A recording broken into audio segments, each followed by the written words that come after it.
Hello, good evening and welcome to Agen. We're in southwestern France for Europe's oldest cup competition, the Kentish Cup. Steeped in history, the Kentish also allows us to witness military football at its pinnacle. And this week, the UK Armed Forces will battle it out with French and Dutch forces for the much coveted trophy. Now, in 2019, the UK celebrated winning a fourth record title in a row. But in 2022, it was heartache as the French won on points difference. Let's look back at what happened. The header goes in and it's in the back of the net. Great goal. And it's finally gone in for UKAF. Well, Is that McCarthy? I think it was McCarthy on the end of it.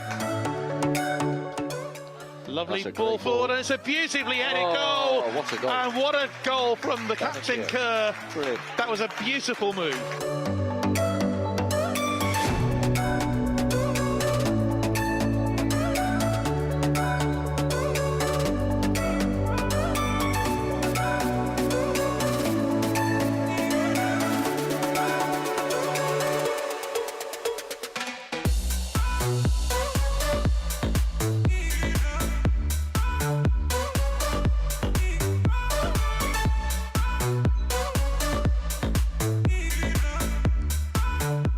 And in at the back is a number 20, and he has scored for the French.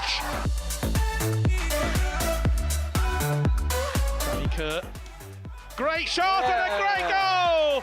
Oh, that was a fantastic goal, and it was Sam Atkinson. Back in the game. Absolutely brilliant.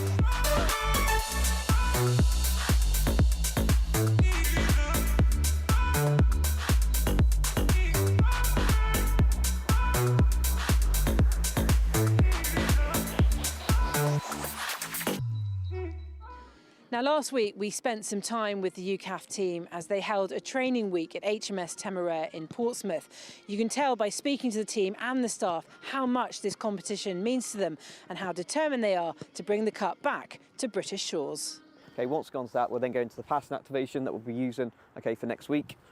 We've done it already, but again, just going through that, ticking that over, and then we'll go into the meat of the session. Everyone happy? Cool, gents. So again, get yourselves into groups of 5, nice and quick. Ready? 3, 2, 1. One touch. Yeah, go one touch. I've always prepared since I've taken over for this moment. So again, we've just been building and building, and now we feel we're in a very good place to, go and compete and hopefully win the Kentish Cup back. Quicker, sharper, sharper, sharper, sharper, good, good, good. It's the highest level of football, and it is the pinnacle. So we've got to accept that challenge, and we're not afraid of it. So we know what it's about. Yeah, we know the pressure, but that's the beauty of football. Let's go get yourselves on the red coast nice and quick. 2 at the top, 1 out there. DK, not that one. Gaz has set you up there. He's reignited a few things, I would say, that the passion is back in there. The way we play is a little bit different. Training sessions are intense.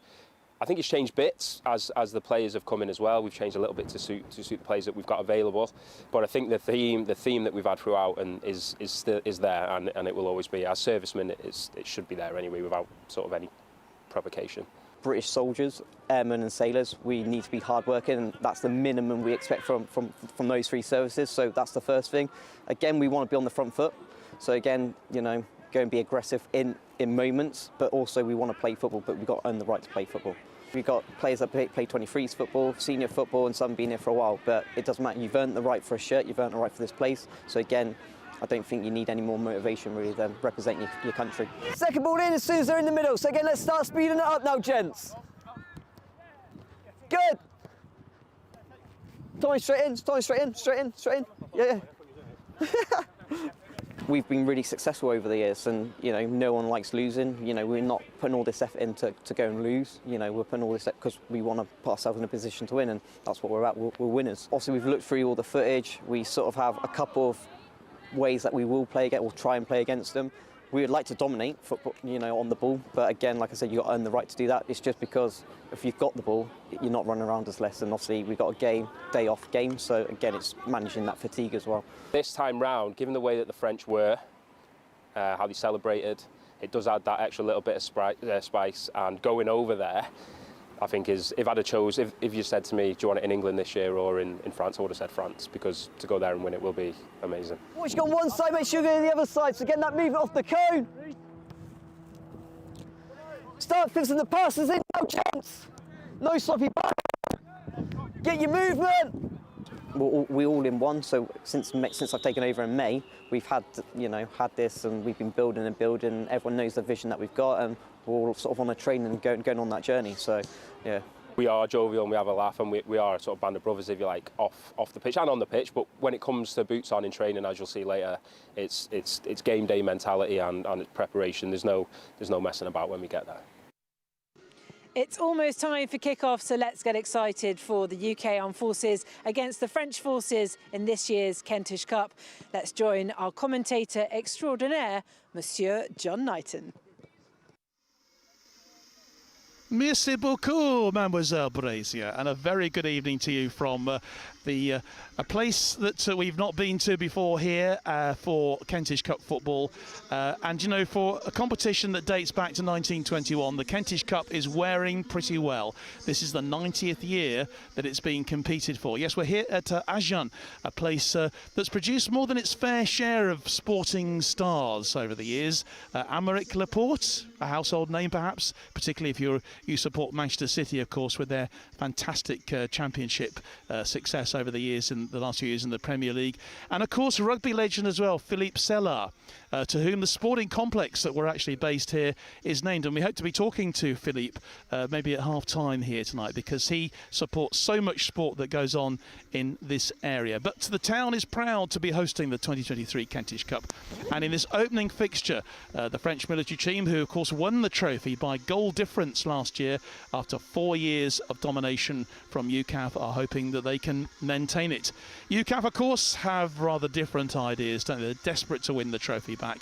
Head coach Ginge White, who you've just been hearing from there with CAF, has made no secret of that he's really going for an experienced lineup with a few extras as well coming in to the team this evening. In fact, let's take a look, shall we, at the UKAF team tonight, because It's a real combination of some players maybe who we weren't expecting to see in the team. Owen James, for example, Private Owen James, who has made an incredible success already at Army Under-21 level, Army Under-23 level. He's coming straight into the lineup this evening.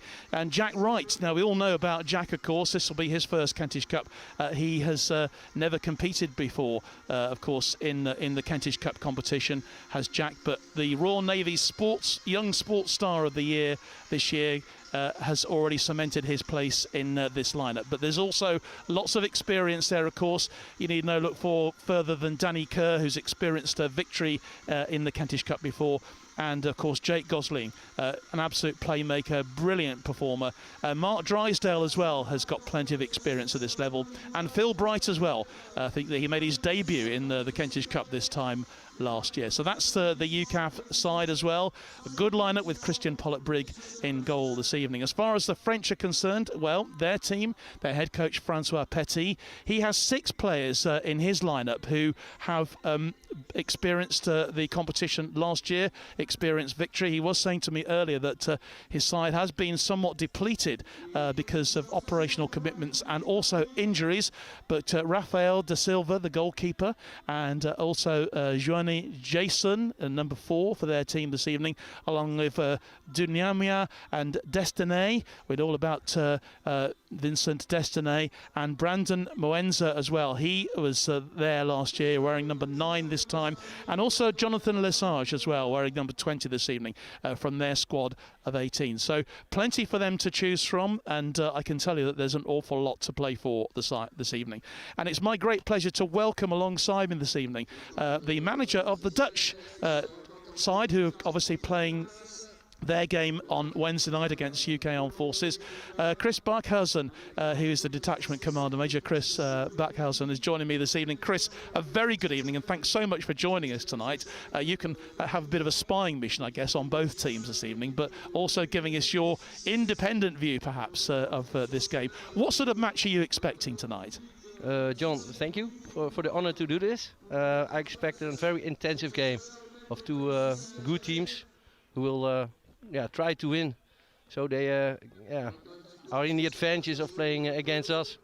Well, yeah, I mean, there's an advantage for you, of course, because you can actually have a look at both teams this evening in action. There's a bit of an advantage, I suppose, in playing second in this tournament, although I saw your players earlier on. Obviously, they were training here on this the 4G pitch here, and they were really intense, really up for it. Your players, obviously, can't be discounted because you really want to win this competition as well. Yeah, for sure we want to win. And also, like the French, you have 10 new players, but they're all ready to win the games in the tournament. That's why we are here for. Absolutely, and but we've just been through the 2 teams. You'll probably know a little bit about both sides from last year. There are a few players, as we've already said, who have performed in the Kentish Cup before. They've had some success, both the British and the French players. What sort of a game do you think? I mean, from the start, I think it's going to be really intense, isn't it? Particularly on this 4G pitch. Yeah, for sure. I think also with no defensive play, just going for the win and trying to score at first. That's right. An early goal obviously is really important, and I would say that's particularly important for the visiting British team. I know that they'll be really going for it in these first few minutes, but it's all about game management as well. There's a lot of talent on the bench from both teams as well, and I know that the French, they've got a lot of talent in their lineup as well. So it's going to be a fascinating contest, isn't it? Yeah, for sure. And I recognise a lot of good players from last year who are still in the French squad. So I think they have a really good team. And they're going for the win for sure. Definitely. Both teams now, of course, coming out onto the pitch in front of us. We have mixed officials tonight. We've got a Dutch referee in Don Frisian. Just talking to Don earlier, he's looking forward to this, isn't he, tonight? And he's a good referee. He whistles his matches in the Premiership of the Netherlands. So. I've actually told him to brandish, though, if he has any cards to brandish them high and wide so that we can see them on the TV tonight as well. The assistants, the French is Aubrey Guillaume. He's looking after things from the French point of view. And Flight Lieutenant Martin Mitchell is the other assistant referee. Time now, though, for the national anthems, as I think they'll be presented very shortly to the VIPs who are going to be here. And, of course, we now wait for the national anthems, both of France and of Great Britain.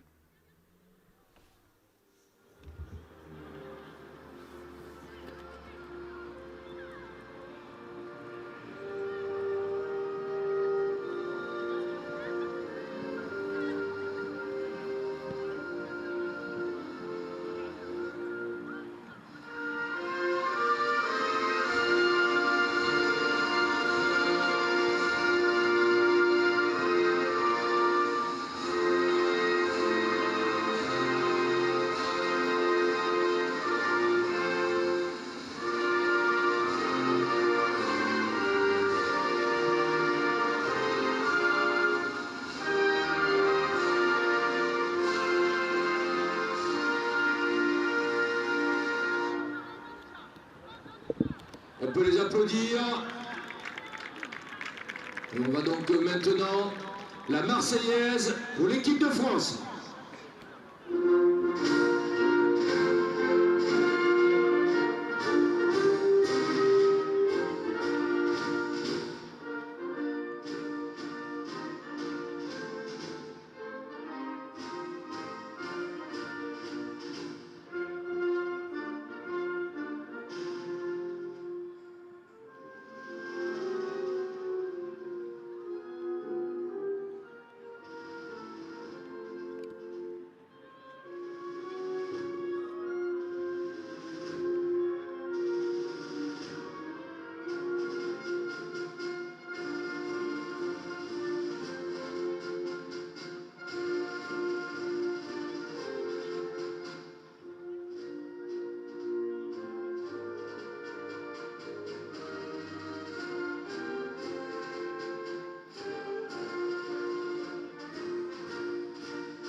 Kicking off this so important football competition, the oldest in Europe, going back to 1921 when it started. I can't believe it's been going for 90 years now, but we are just about ready. The presentations just being made to the VIPs, and remember, wherever you are this evening, we'd love to hear from you here on Forces News on our YouTube channel or Facebook. Jamie Doig, who I happen to know is in Paris this evening because Leicester Tigers have got a very big game coming up over the weekend, but he's in Paris tonight. And Jamie says good luck to the UKAF lads today, and thanks for the coverage on Forces News. You're very welcome, Jamie. And Rob Selby says come on lads as well, so keep those comments coming in.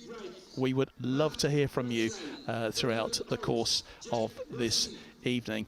And Chris, I know that you'll be sort of keeping a close eye on things as well, will you, on your Facebook? Because obviously we'd love to hear from anyone who's watching over in the Netherlands this evening as well, and those of you maybe watching here in France. Seem to have been in France quite a lot over the last few months. Obviously we have the IDRC, the Forces World Cup rugby, which was up in Brittany, a bit further north than we are today. I have to tell you as well, it's a lovely evening down here in Agen tonight, and a bit of a contrast to the weather conditions we had travelling down yesterday, Chris. I think Noah would have been proud of the rain that we actually put up with on our way down yesterday from Normandy, from the Channel right down here to Agen. But I'm very glad to say it's a very benign evening, perfect evening for football. For sure. They warned us for flooding the river, so many rain came down on us, but now it's very pretty weather to play a great soccer game. It is, yeah. I must say that we're here on the 4G pitch because we should have been playing on a grass pitch not too far away from here, but that is more suited to water polo at the moment, I think. So it's been flooded, but we've got a 4G pitch here. It means that both teams, and in fact I think all the games will be played on this surface, which is only fair. How do you? I mean, a lot of football is played on the synthetic surfaces in the Netherlands, so that's going to suit your players as well. Yeah, for sure. Most of the teams play on how do you call it? Certificial? Yeah, 4G we call it, or 3G. 4G, yeah. We're used to it. And anyway, the team's now breaking away, so very shortly I think let's just have the last of the formalities before we get ourselves underway here this evening. And Joel Heller says, let's go UK, and thank you Forces News for showing this watch from Minnesota in the USA. So great to have you with us this evening, Joel. And as you can see, say as a benign evening here tonight. The players just doing their last bits of warm-up and just being presented, as I say, some to the dignitaries here. And I must say that the town has really pushed the boat out this evening. They've tried really hard to make this a great occasion here, and this occasion deserves a grand occasion, doesn't it? It's, you know, we are talking the oldest competition in European football. Yeah, we should try to keep that sort of traditions. Very important. And what you said, it's growing, the importance of it also in the Netherlands, and we try to stimulate people to watch next year when they come to Holland. There will be a lot of people coming to watch the games. How difficult is it to get the players released? Because obviously I know that the French and the British team, you know, probably 6 players down probably from either team because of the nature of operations at the moment, and also injuries. I guess the same applies for you. Yeah, exactly the same. They're going abroad for the missions or training exercises. That's why we have 10 new players at the moment. But yeah, there's no. You have to do with the players you have, and no whining. Just do your best and try to win. And of course, it's always an opportunity for another young player, isn't Absolutely. it? You know, yes. And so I'm sure that you've got a few gems in your locker to reveal on Wednesday, and of course on Friday when you play the French. Yeah. So we're just about ready to go. I think the officials just having their final photos taken. I think the little mini goal right in the middle of the pitch will be disappearing fairly shortly. A few more messages coming in. Great to hear from you, Nicholas DeLong, tonight. Come on, he says. Nick, who of course has presided over such a period of success for the UK Armed Forces. Chris, I'm not quite sure whether you remember Nick DeLong, who was the team manager for the British military team for several years, and really brought this fixture back to life again after a few years in the doldrums. So Nick, great to have you with us this evening. Also Claire Holmes, come on UKAF, best of luck to Elliot Holmes tonight. Elliot, who is obviously in the lineup for the team wearing number 7 this evening, Royal Navy. Leading physical trainer as well. The boys, of course, have been together for quite a few days. I think they all got together last week for a big training camp in Portsmouth. You probably saw, if you were with us right at the beginning, you would have seen the training shots and various bits and pieces that we were doing to build up this fixture. And the 2 officials, the match officials, just going over to check the goal nets at the moment to make sure that they are ready, and hope here under the floodlights. And the head coach, of course, for UKAF is Corporal Darryl White, Ginge White, with Danny Dixon and also Lewis Brownhill. And also we've got Griff as well involved. Lots of people involved in the UKAF team tonight. And the head coach for the French team, Francois Petit, with his assistant Nicolas Mehmet Marechal. So they are obviously been working very hard on their team. Lots of photographs going on. Hopefully we will have the action very, very shortly getting underway here. And in Agen, and so we're right by the River Garonne, which is one of the major rivers, of course, in France. And you mentioned about water earlier on. I think it was fairly free flowing over the last few days. How long have your boys been down here, Chris? We came here on Sunday evening. And what you said is an adventure to the first days, just relax, train, and watch what's going to happen tonight. Indeed, yeah. So you've not had too much chance to train, obviously today, just training on this pitch for the first time. Yeah, and tomorrow for the second time. And tomorrow, yeah. Yeah, I'm going to use it as maximum as we can to prepare. Indeed. And you call on your team presumably from all over Holland, do you? All over the Netherlands? And yes. Are they all... you know, you've got mainly young players, or do you have some experience in there as well? Yeah, our captain is about 36, so he's really experienced, but he's one of the best players. He's really fit. He's a real example for the rest of our team, and for the rest, young guys. Okay. Well, it's photo time just going on at the moment, and I see one of the gentlemen over there having his picture taken is a gentleman who has been very helpful for us here in our setting up of the events here today, and that is Alain Kladesian, who is the Deputy Mayor of Sport here in Agen, and he has taken this very, very seriously indeed, getting this sorted tonight. So I think we are just about ready to go. It looks like it's going to be UKAF who are going to kick off here. They're going to be playing obviously from left to right in their all red strip with the blue socks, the French in their blue shirts and white shorts. So just waiting then for the final countdown for things to get underway.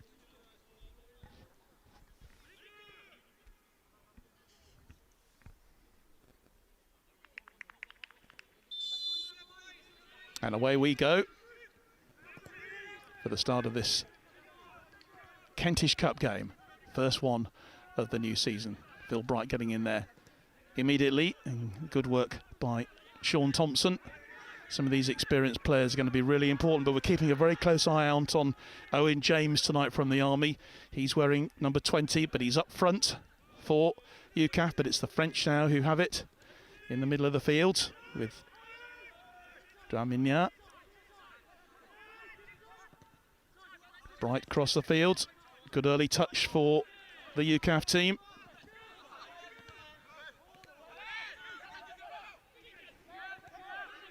Thompson, nice ball out then onto that left-hand side.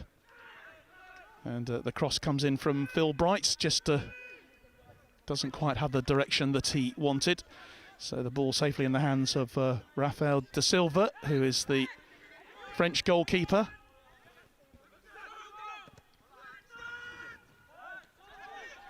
Nice control from another young man, Jack Wright, really confident on the ball. Out of play it goes then. Important early moments this, Chris, for both teams, just to get a feel of the ball and a feel for how the match is going to develop tonight on this pitch, because I think it's going to skim off the surface a bit, isn't it? Yeah, for sure. So that took a deflection, so Bright then has the throw on the far side. Nice little touch from Jake Gosling, who I'm sure is going to have a lot to say about this game. He usually does. If there's any space to be had, he's the one who's going to develop it. That's nice control from James there. Ball goes across the field. Here's Elliot Holmes. Looking for an overlap, but decides to play it back instead. Sensible play to Mark Drysdale. And here's Jack Wright. Back to Drysdale again. Ball goes forward, but it's collected by the French. One though by Gosling, does really well. Has the space. Bright's chasing it. Goalkeeper gets there first.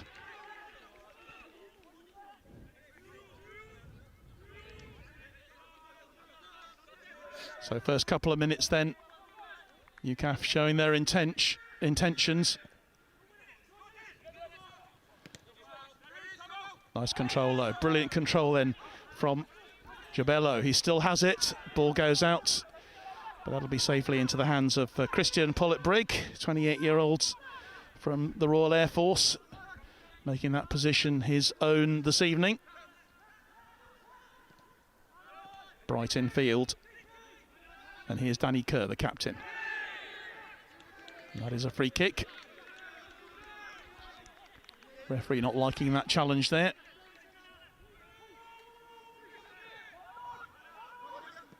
UKAF just happy to play the ball out at the moment.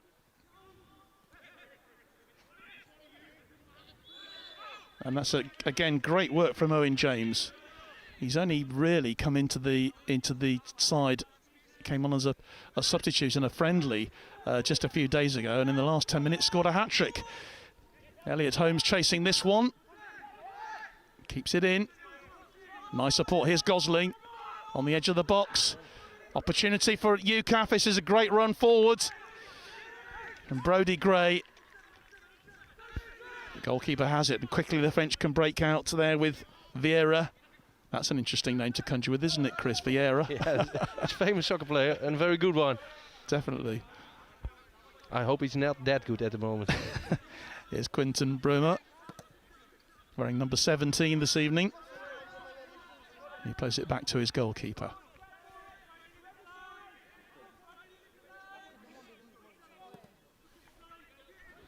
I think he was on the bench 12 months ago, the French keeper, Rafael da Silva.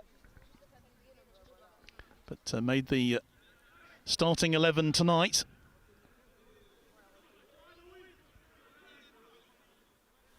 If you're just joining us live here on Forces News Facebook and of course our YouTube channel this evening, Diffin Price, come on UKAF, good luck to Gin, staff and the players, he says.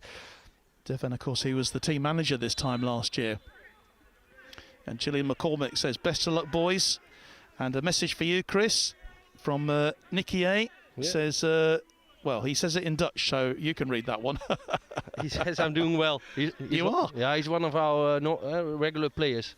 Excellent. But he couldn't make it to get with us here. Well, it's great that he's watching this evening, and yeah. we're delighted to have any of you who are into any of the military football that the Kentish Cup is all about. Great to have you with us tonight here on Forces News, live from France here for this first match in the 2023 Kentish Cup. UKAF had the best of the play so far, but the French seem pretty confident. His Badenza goes back to his goalkeeper. And here's Bronner carrying it forward. That's a really good ball, but well cut out. Great defensive work from Brodie Gray there. But I think the flag was up for offside. So an offside decision then against Jabello. Wesley Jabello.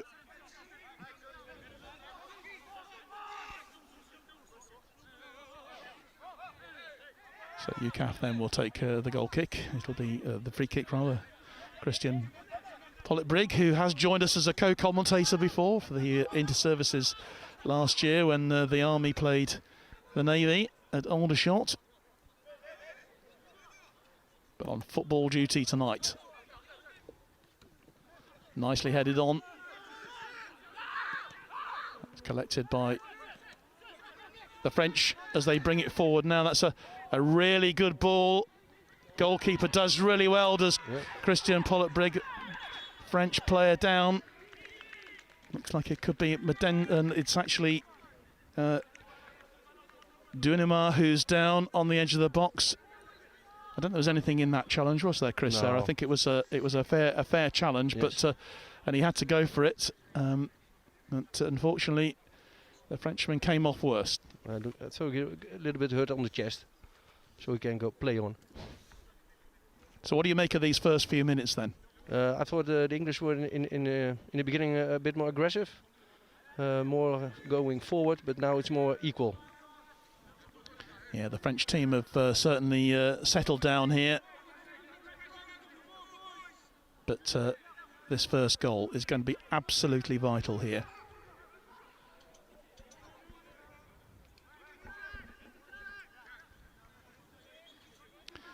So the ball dropped down and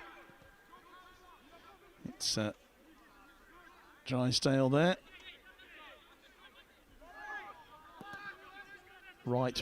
Jack Wright hooking it forward. Collected though by Fred. Lovely control there by Madenza. But it's back with UKAF. And Mark Drysdale again takes the long ball, looking for that on the left-hand side. Goes out of play though, just a bit too strong for Sean Powell from the Royal Navy, of course, to take that one on.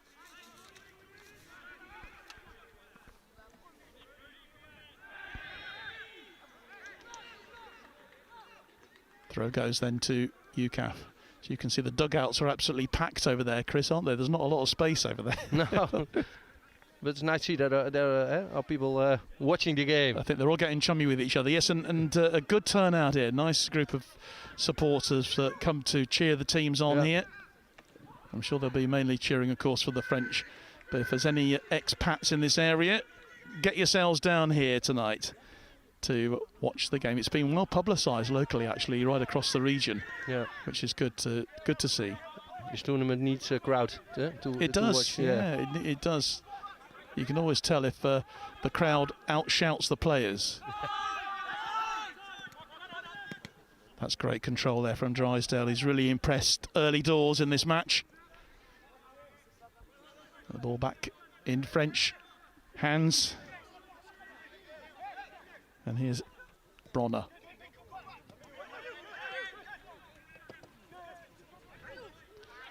Fall will take the throw. Takes it quickly. It was out of play, I think. Unfortunately, UKAF, they couldn't keep that one in. That was Brody Gray. Fall again. Well done, Ford. Nice control from the Frenchman, from Duinmar, who seems to be okay now after taking that tumble just a few minutes ago. So Fall then with another throw. Looking for some space on that left-hand side with Vieira, Melvin Vieira. Pinches to know if there's any relation to Patrick. He's still got it. Doing really well. Well challenged in the end, though. Danny Kerr getting in there and making that important challenge. Yes, it's really competitive now, Chris, isn't it? Particularly in the midfield. Yeah. Not a lot of space to play with at the moment. Both teams so well organised here.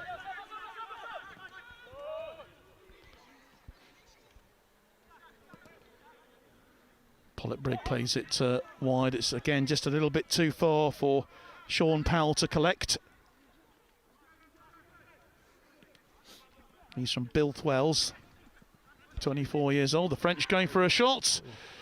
And it was certainly worth an effort there. And that was Pape, Jonathan Pape with the shot, but Christian Pollitt-Brigg quickly down to make the save. Kerr.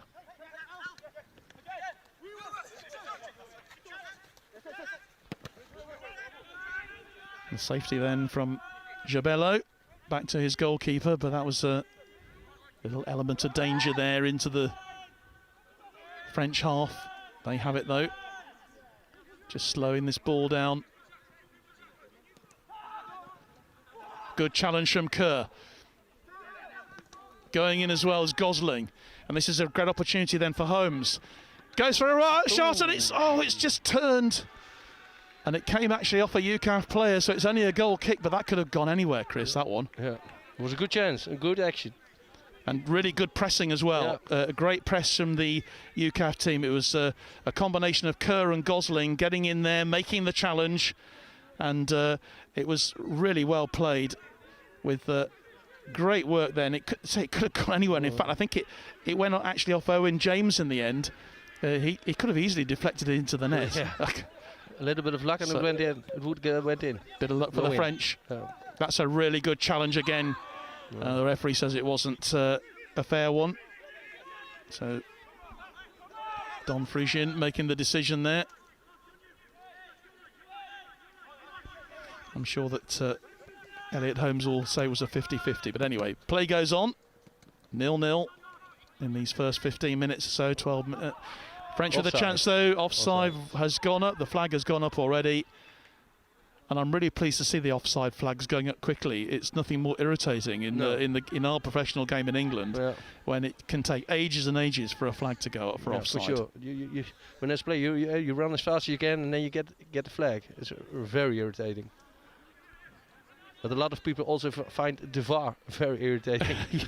Well, maybe we can talk about that in a few minutes when there's a break in play, because I'd be quite interested to know whether it's as controversial over in the Dutch game as it is in the English Premier League. Yes.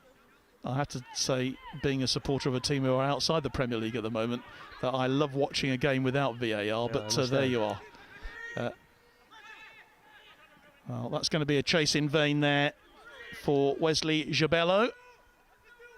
So UKAF will have the throw in their own half. Someone is down. And there is a player, it's down there on that. Is the youngster? Yeah, well it's not Owen James. I'm just trying to see who it is. Is it Phil Bright? Left forward. Who is down on that far side. I think he fell awkwardly in the last period of play. Just being checked. It looked like going to substitute. It looked like he may have to go off. No, he's coming back on.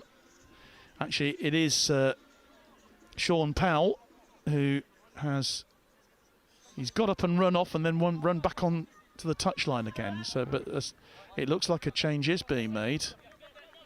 And it looks to me like UKAF have to bring on Rhys Thomas. Although he's... Maybe they do a medical check. Yeah. It must have been a head injury then. He must have taken a blow to the head. Anyway, play goes on for the moment, but no. It looks, it's definitely Sean Powell is back on the field again, which is good to see. So Rhys Thomas is going to have to go back into his place on the dugout, just for now.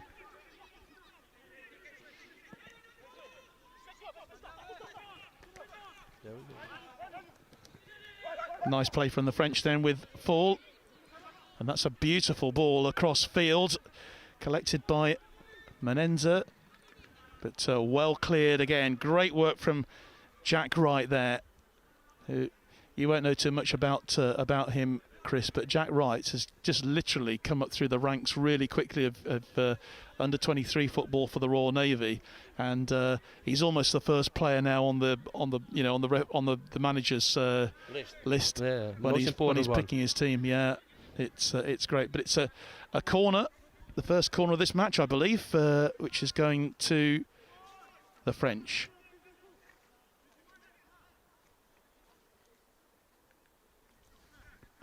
And we've been playing for just over a quarter of an hour here.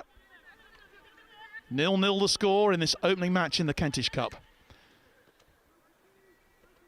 And taking the corner for the French is going to be Melvin Vieira. On that far side. It's a good corner in swinging. Ooh. And there was a head on the end of that. It was Jason.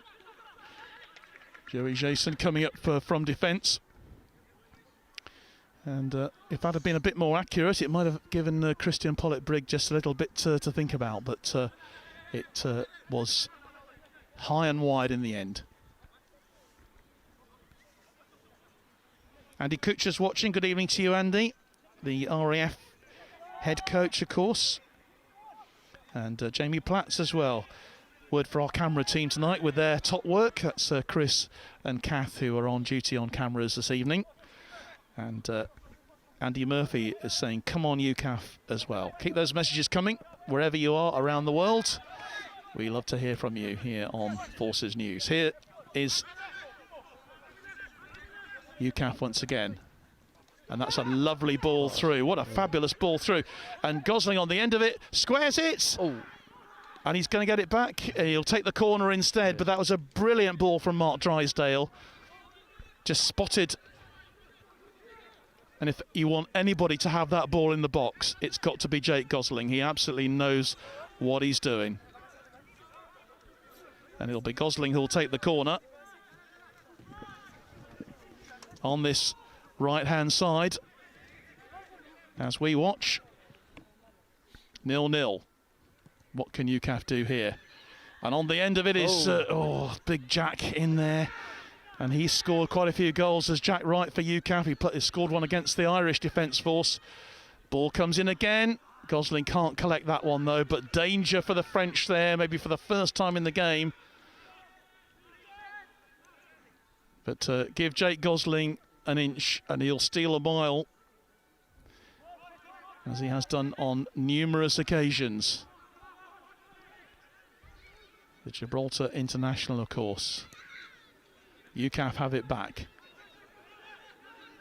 That was just given away then by Owen James, and he was looking for obviously a red shirt, found a blue one in the end. But here come UKAF. Here's Holmes. UKAF driving it forward, and once again it's Danny Kerr who's at the heart of matters in that midfield for UKAF. Danny Kerr, who of course has seen it all in his time. Big chase on that left hand side now for Sean Powell, and the throw in will go, it'll be a corner actually, a second corner to UKAF, so the French having to defend again. That was Jason, another survivor from the 2022 campaign for the French, the victorious campaign that brought them the Kentish Cup back here on goal difference. Of course, UKAF unbeaten in the tournament, but the draw with the French. Corner taken short. Gosling. Oh, goal? No, it's well, somehow that stayed out. And that was a real chance then for Owen James. And the French once again survive. It should have been the first goal. It should have been the first goal. Sure. It was at the short corner, really caught them out, and Gosling got hold of it. The ball bobbled around inside the box, but the French going for it. That's a really important challenge then from Jack Wright, showing his mettle at the back as Kerr hooks it forward. Oh. Well, this game absolutely wide open at the moment. Oh. And Christian Pollitt-Brigg makes the challenge, does really well with an on-rushing French forward. Kerr. But you can see the intensity that UKAF really keen to get that ball forward as quickly as they can in this match. But here's Espinoza. And again. That's great work from him, but collected well by UKAF. The throw will go the way of the French, despite the protests from the UKAF players.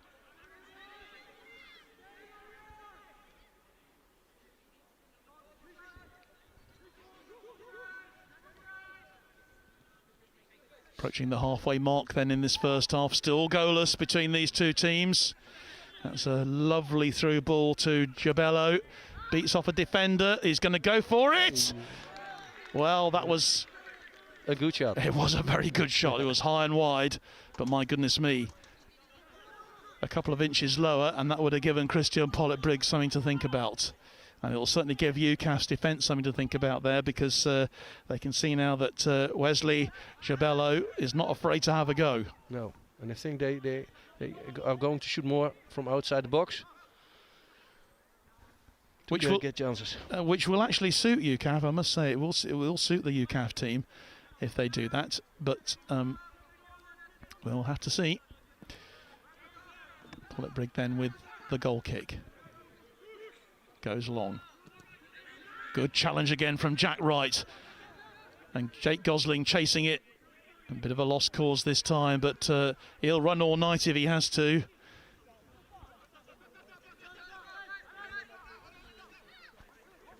De Silva.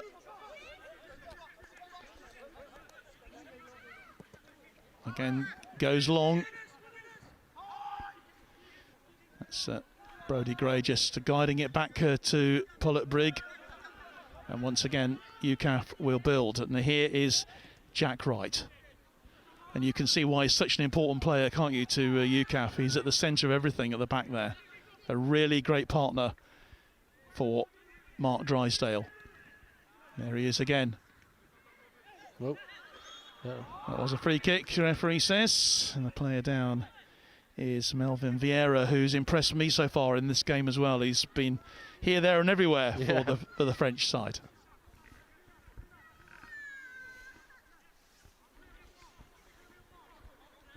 Mark Lawty says, come on UKAF, looking great boys, keep on pressing. Gutted I can't be there, bring it home, he says.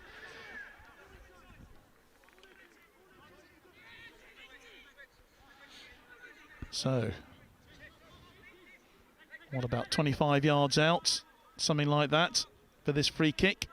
What can the French do here? Again, it's Vieira who's on the ball. And takes a deflection. And that will deflect for then France's second corner of the match. 2 all on corners, if you're taking account on those sort of things. But in terms of goals, it's 0-0 here in this opening match of the 2023 Kentish Cup competition.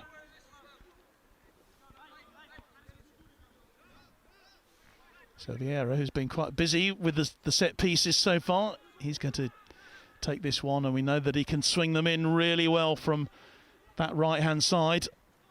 And it comes again. And again, it's cleared by UKAF for another corner, this time from the opposite side.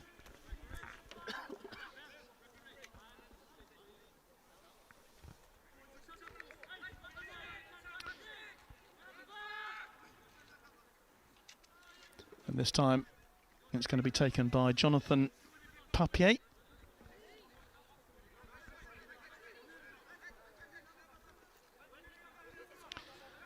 And looks like it'll be an in-swinger from him as well. Papier then with the corner. Aimed at the near post, but dealt with by UKAF.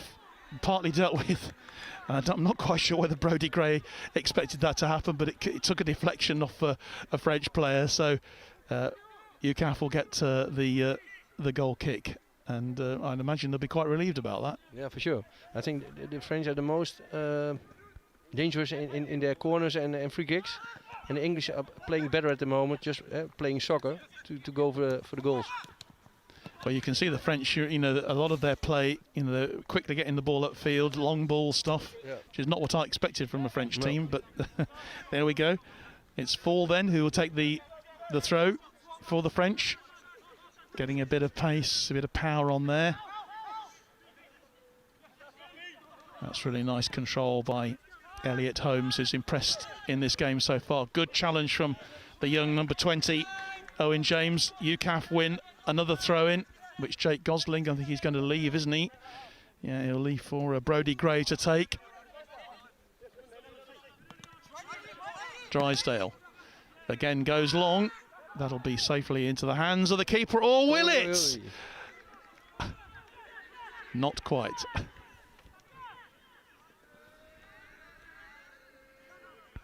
Looks like we've got a bit of a sort of a mist rolling in over the pitch as well on that right-hand side. I hope it's not going to mask the play. Yeah, in the afternoon, the ground is already slippery. So well, you can feel the moisture. I've covered my program, my team notes in plastic sheets, and you can see that. You're experienced, so I'm going to do that also.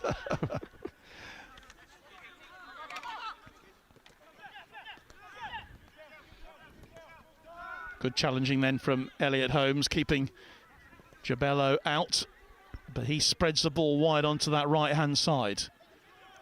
But no danger for UKAF. Christian Pollitt-Brigg then has the ball. So we approach the half-hour mark here. 0-0 between these two teams in this Kentish Cup tie. Sean Powell loses out though to the French defender. Good challenge though, coming in from the French and bringing it forward now for them. Going wide onto this left-hand side. Jabello. Good challenge again from Brody Gray, denying him the space. They know that he's a danger. Yes.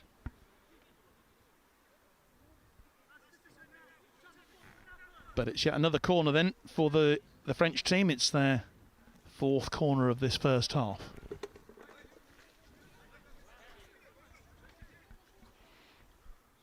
Tom Clace, good evening to you, Tom. Come on, boys. Miss you already, he says. Tom, who, of course, was very much a fixture in this UKAF team. And out of the Air Force now. It's good to have you with us watching. The corner goes short. Nice cross, and that's cleared again for a corner. Again, this time by Sean Powell.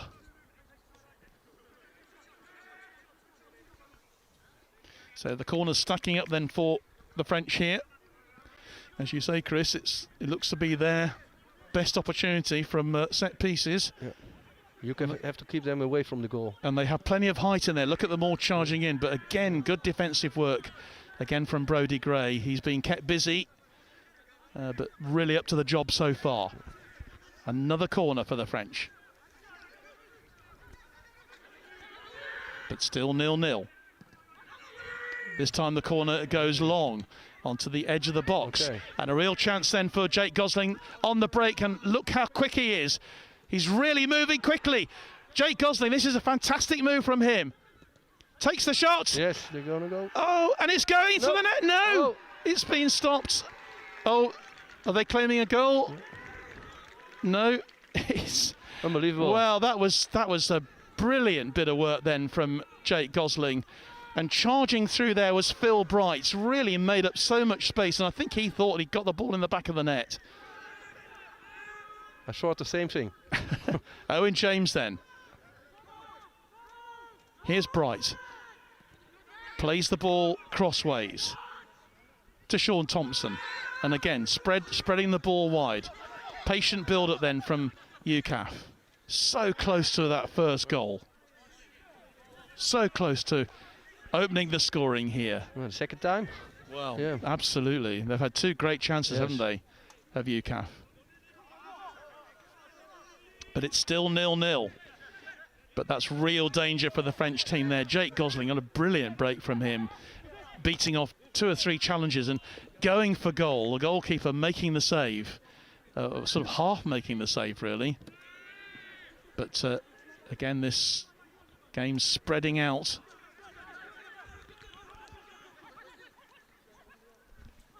Oh, great work. And this is going wide, then onto this left-hand side with Denamir. And again, that will go out of play for a goal kick. End-to-end stuff, eh, Chris? Yes. End-to-end. Yeah. You must be enjoying this as a game of football as much as anything. Yeah, for sure. Yeah, this is why you look for football. See chances, to get speed in the game. I mean, sometimes, you know, at this level, and we mustn't underestimate how important this competition is to all the teams who are playing. You've already said that from a Dutch point of view. Sometimes when, you know, the game is so important, the result is so important, the game suffers. But so far, no, not here. The big number 12 takes a shot. That's a great save from Christian Pollitt-Brigg. Brilliant save to deny Wesley Jabello.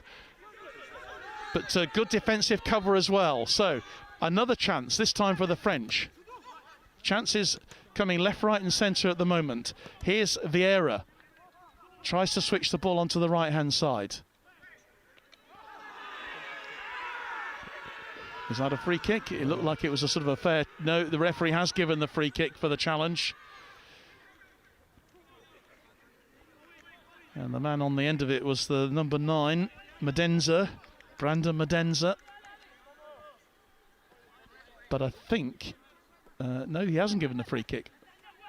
It was a fair clash between the two, wasn't it? Yeah. Yep. Nothing in it. No, he's sliding on the surface. Nothing in it at all. Just watching a quick replay on that, and I think it was fairly clear that it was a, shall we say, a football challenge, a football clash. Brodie Gray in a real tussle here with Wesley Jabello. These two are having a right old ding-dong battle. Jabello winning it at the moment, wins the ball, gets the ball across. But won again by Jake Gosling, and this time he's got some support up front. Plays the ball onto the right-hand side with Owen James. James, first time cross. Who's on the end of it? It's a French foot on the end of it. But UKAF really spreading this wide.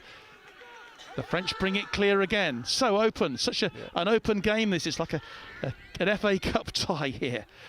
And here are the French still on the edge of the box, but great challenge from Mark Drysdale. Drysdale finds Gosling. Jake Gosling using all his skills and power. That's a lovely cross-field ball there. Fantastic ball to Sean Thompson. Thompson lays it back to Phil Bright. Bright with the cross. Still going is Brighty, doing really well. But Jack Wright there, just a little bit overplaying it. Daisy Fabister says, Brodie Gray, my hero. You're very nearly on the end of that one, was Brodie Gray. Remains 0-0, live here on Forces News YouTube and Facebook page tonight for the opening match in this season's Kentish Cup, Europe's oldest football competition. Just over half an hour played here. And we're still at deadlock at 0-0, but there have been chances for both sides. Header from Drysdale again. Gosling up with it. Good challenge from the big young striker who's really putting himself around, and he wins the free kick to Owen James. You wouldn't believe he's not been playing very long at this level, would you, Chris? No. Owen James. He's a big lad, of course. Yeah. Private James, 22 years old, Oxford United background. 9 years he had with Oxford United. In fact, I think he had a contract with them and decided to join the army instead, and very much in their favour. That free kick, goalkeeper has lost it. Ball, yes. Well, he went for it and didn't make it, which gives UKAF a chance for another corner. Well, you can't take your eyes off this one, can you? No. You I really don't even can't. have time to take a zip. No, exactly. Yeah, yeah. I think the microphone might have picked up a bit of a fizz from from your opening of your bottle of fizzy drink there. I apologise. No, all part of the sound effects, you know. So, another then corner. This is going to be taken as usual by Jake Gosling. It's a good one, aimed for that near post. Yeah. But yeah, a bit of climbing going on. Mark Drysdale penalised. So the French get away with it. And they've certainly been making better use, I think, the French have, of their set pieces so far tonight. But UKAF have maybe had the best chances to take the lead from open play. It's a real open game. It's really, it really nice is. to watch. It is. It's a great game to watch. I hope that you're enjoying it wherever you're watching this evening. Whoever you're supporting tonight. Oh, something happened. Yeah, a bit of a late challenge going in. I think the referee having a little word with Owen James. Strong challenge from him.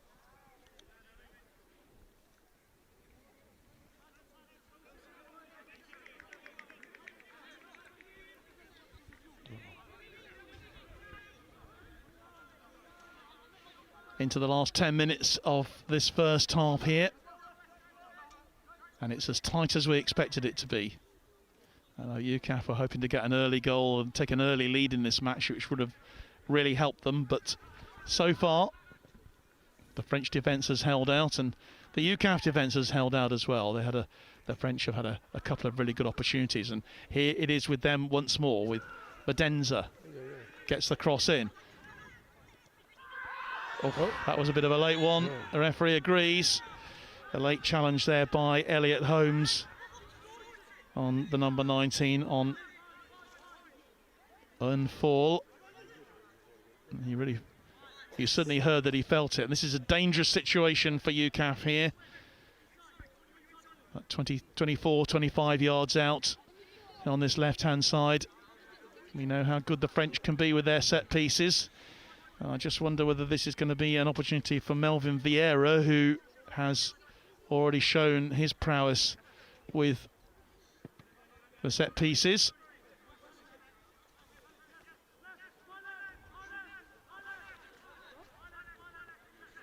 I really think French are hoping for this kind of situations. It could really help them. Yeah. A couple of people over the ball at the moment. That's Wesley Jabello. And I think it's also Vieira. Just weighing up what they're going to do here. And they're clearly aiming to go for goal. Bit of toing and froing going on inside the UKAF wall. Christian Pollitt-Brigg just making sure he's got everything covered here. It's an ideal opportunity for the French. Free kick then. Is it going to go left or right? It goes that way, and that's a fabulous save again from the goalkeeper. Oh. And it is in the net, and the French have got the goal. Well, UKAF just took their eye off the ball just for a few moments.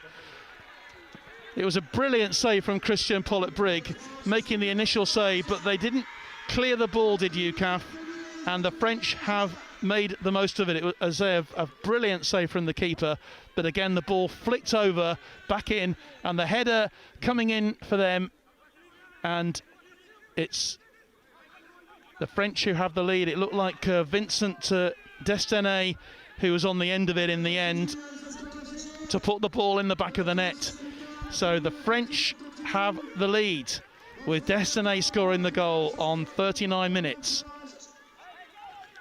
And I think it didn't surprise her that it's going to be a header.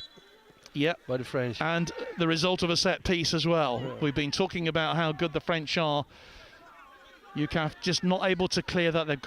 They do have the height at the back, don't they? But what can UKAF do to get back into this game? Trailing by a 1-0 here. I think play the way they are doing and score the goals. Yeah. Yep. Well, the chances has to be goals. Yep. The French getting their reward. They've put their chance away and have the lead at half as we approach half time here. Really important then for UKAF for heads not to drop. From a defensive point of view, it's not a great time, is it, to concede, you know, so close to half time. But so last year they were behind, so they scored even. They did. Yeah, so why not They did today? indeed, so why not again this time? And when you've got players of the talent of Jake Gosling, who's just on the ball there. Opportunity then for UKAF to get themselves straight back into this if they can. Brodie Gray lets the ball go out of play. It'll be a throw-in, which Gray will take very quickly. Back to Drysdale, and then across field. Here's Gosling. Lovely touch through, takes the 1-2. On the edge of the box, shoots! Oh, and it's just wide. Well, that was a great bit of play then from UKAF as well, and just showing the skill that Jake Gosling has. Yeah. Good techniques, good... Deserved a goal, didn't it? Yeah. I mean, I would definitely say that. Yeah. He deserved a goal. As a football player, I say yes. So, UKAF certainly have had their chances in this first half. Just not been able to find the back of the net yet. So much of that good stuff has come from Jake Gosling, as you would expect. 30 years old now. Asked him which team he supports. He says UKAF. And the reason why, he says, I get to play with my silly friends, he says. Well, they're dead serious here, believe me, as they try to get on to parity against a French side who are going to be difficult to break down. Bright onto that left-hand side to see if they can get the ball going again. Here's Drysdale. And Gosling. In fact, it's Danny. Great work out then onto the right-hand side. And the French happy to concede the throw. In fact, it does take a deflection off Elliot Holmes, so it'll be a French ball.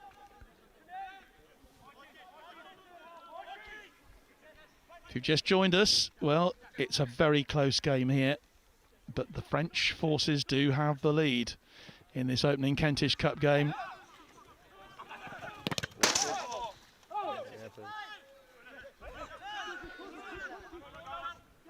In a hurry.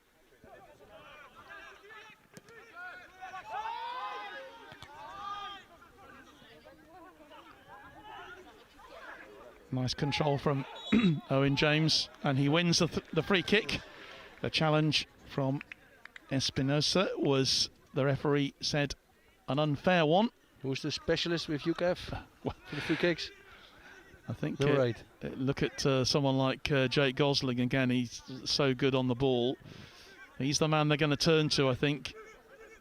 But I suspect they're going to take this one just a bit too far out for him to have a pot. Yeah. There's some big players in there, aimed long, and unfortunately for UKAF, the danger passes, and the French will be able to clear their lines. So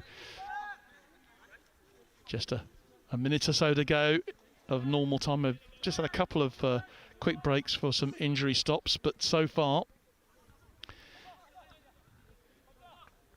nothing to delay us and take these 8-minute stoppage time.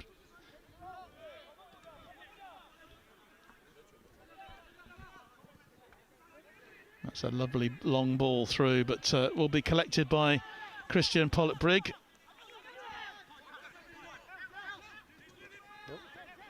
Again, lovely control. Foul. And that was a foul. Yeah.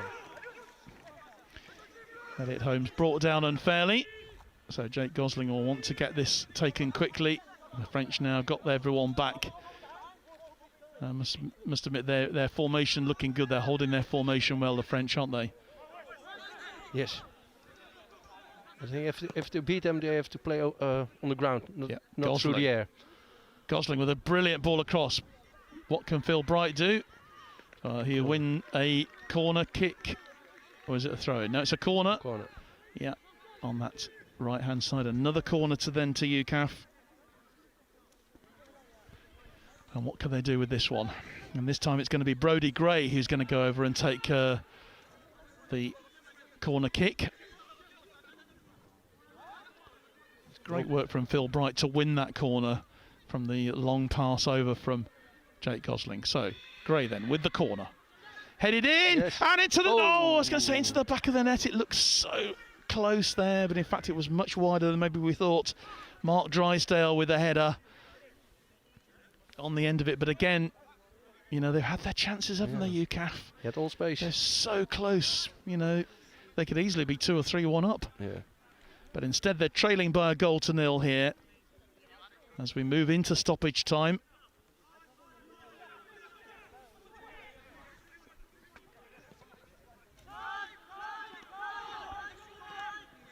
Nicely collected.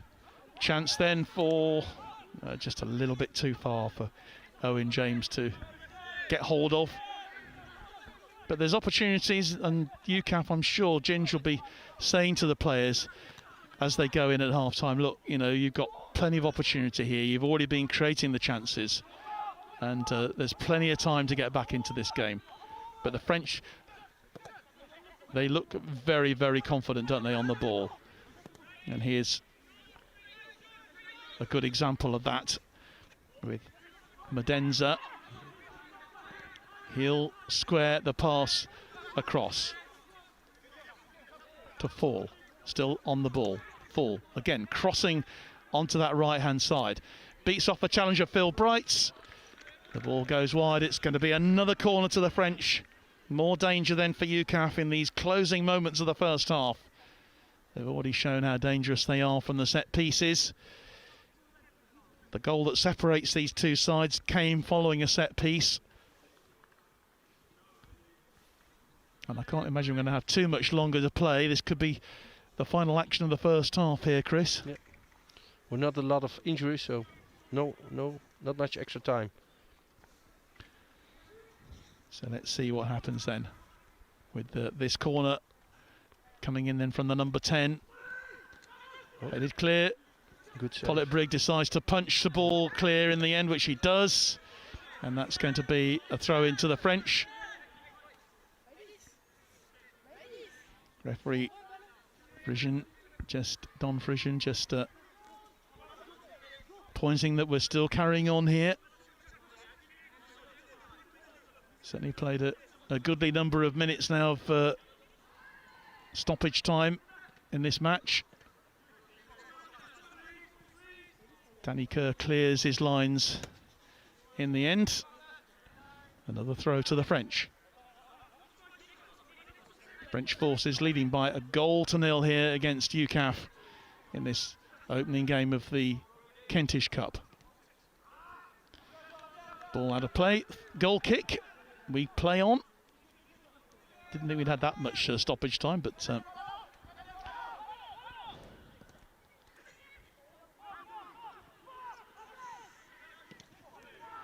mist just beginning to roll in around the pitch again.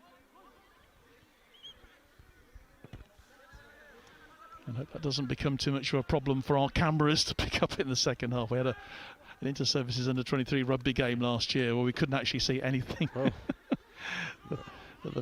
The fog rolled in. Yeah. At this moment, I'm just happy that it's dry. Yes, not me too. Absolutely. Yeah.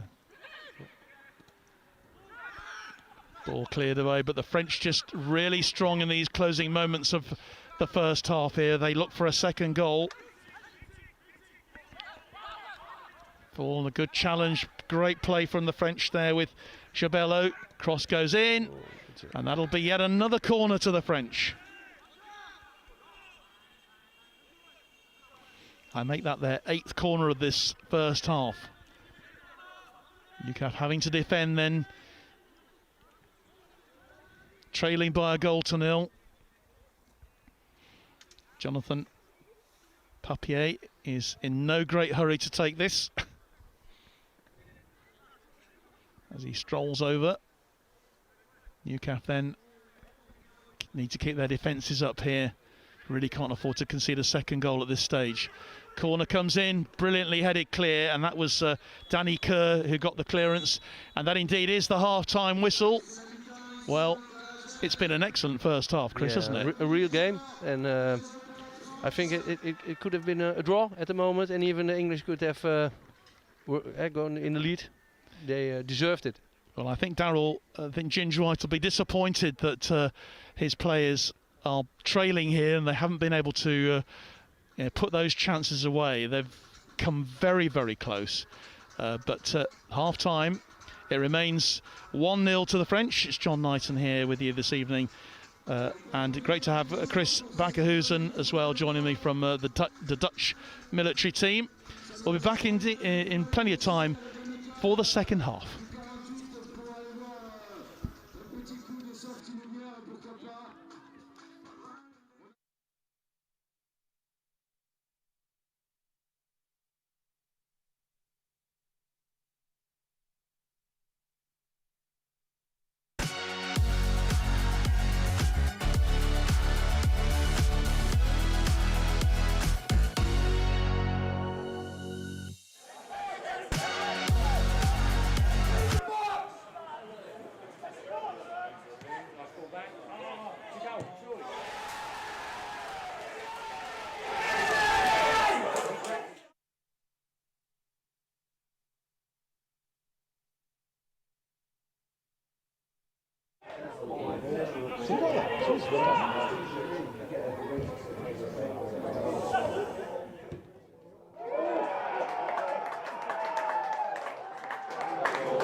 Free kick goes in, goalkeeper decides to punch. Danny Kerr. Great shot and a great goal! Oh, that was a fantastic goal, and it was Sam Atkinson. Back in the game. Absolutely brilliant. And that has brought UKAF back into the game at 1-1. And for me, one of the outstanding players in the team this evening for UKAF, Sam Atkinson, has put the ball in the back of the net. Looking for a centre forward, finds him. Taking the 1-2. Nice bit of play and a lovely shot, and it's a beautiful equaliser for the Dutch from Vincent Hoekstra. Well, it has been coming. They've really upped the tempo and they've got that equaliser. Yeah. Okay, so this is Gosling's breakthrough. It's 2-0. Brilliant play. Brilliant play once again.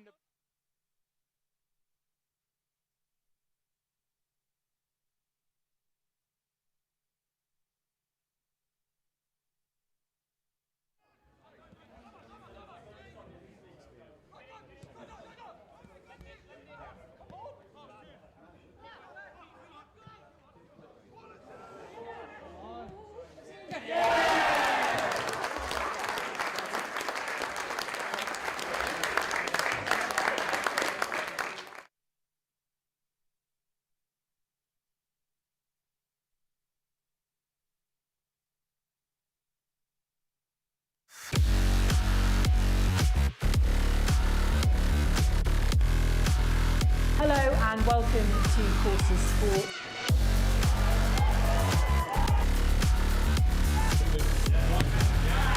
You've been doing all right with the tries, haven't you, last couple of seasons? Not bad.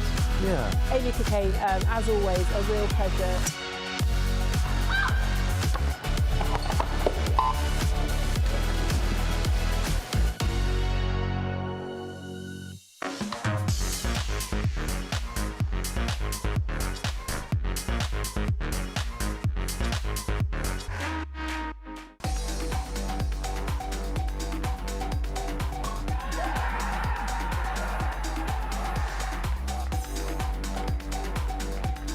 And he does it in absolute style. Army Super Cup winners. Takes it, scores! The Navy back in front.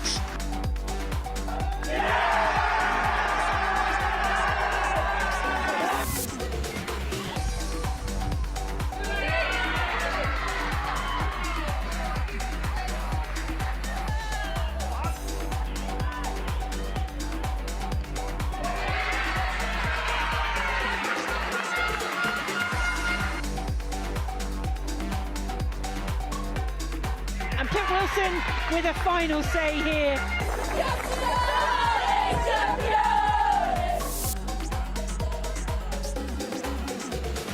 Oh, and it's going to be an equaliser, surely. It is an equaliser.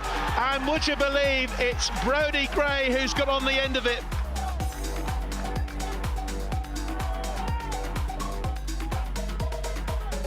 Oh, and it's a chance for a third for the Army.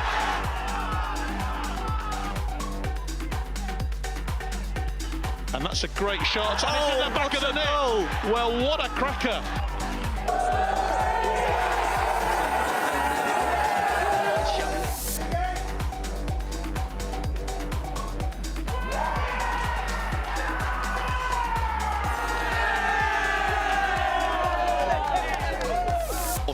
With the long throw, deep into enemy territory, on the end of it, it's in! Jason Keelan has got the goal, and there we go. It's always a great moment, isn't it?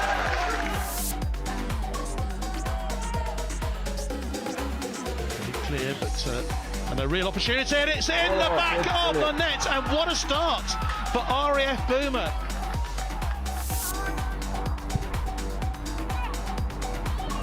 Here's Chrissy Wright. This is the chance they've needed. The player manager round the keeper. Done it. And yeah, she's done it. Too, what a goal. To drag AGC back into this cup final.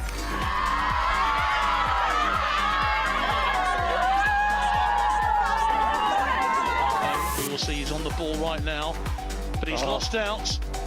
And it's chipped into the back of the net. Well, would you believe it? It's Owen James who's got the goal.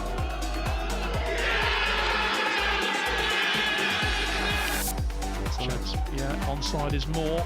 Gets the shots and scores. Well, that's the third goal.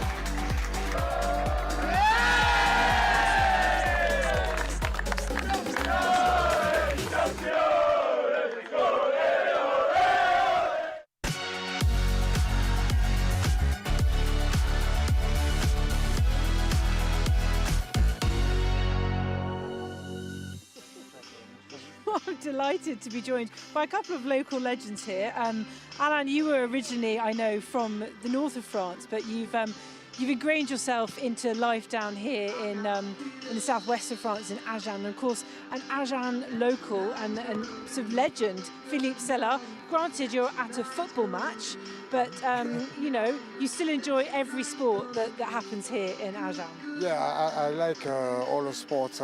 Firstly, because I was athletic sport. I did when I was younger, and after football I tried to play, but with my feet, no, it was not good enough, and I prefer to play with the ball in the hands. And I played just near to this football ground, the big one. Rugby ground, and I played many years here, 15 years. It was a magnificent history because I lived when I was younger near to Agen, but my dream it was that, to play in Agen always.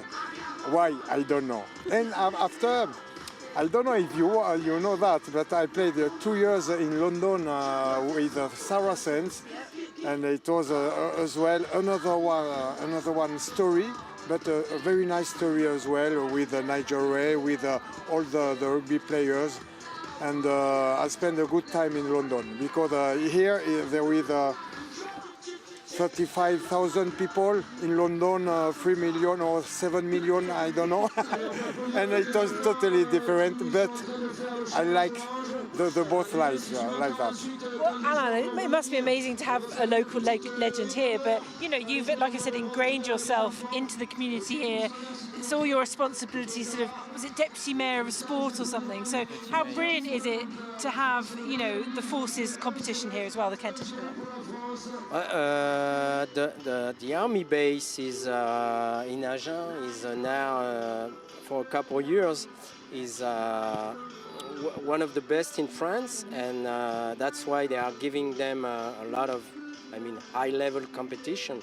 We had last year a World Championship in rugby, 7 rugby, Then 2 months ago we had the French Championship in swimming, and now we have the soccer. So we're very happy.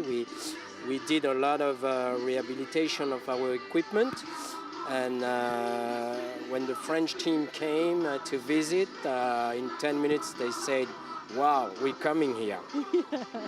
And Philippe, just quickly, the similarities for any sports people, but do you enjoy coming here and watching football as much as you watch the rugby? No, but I like all the sports, and I have a friend in France, and for the different sports.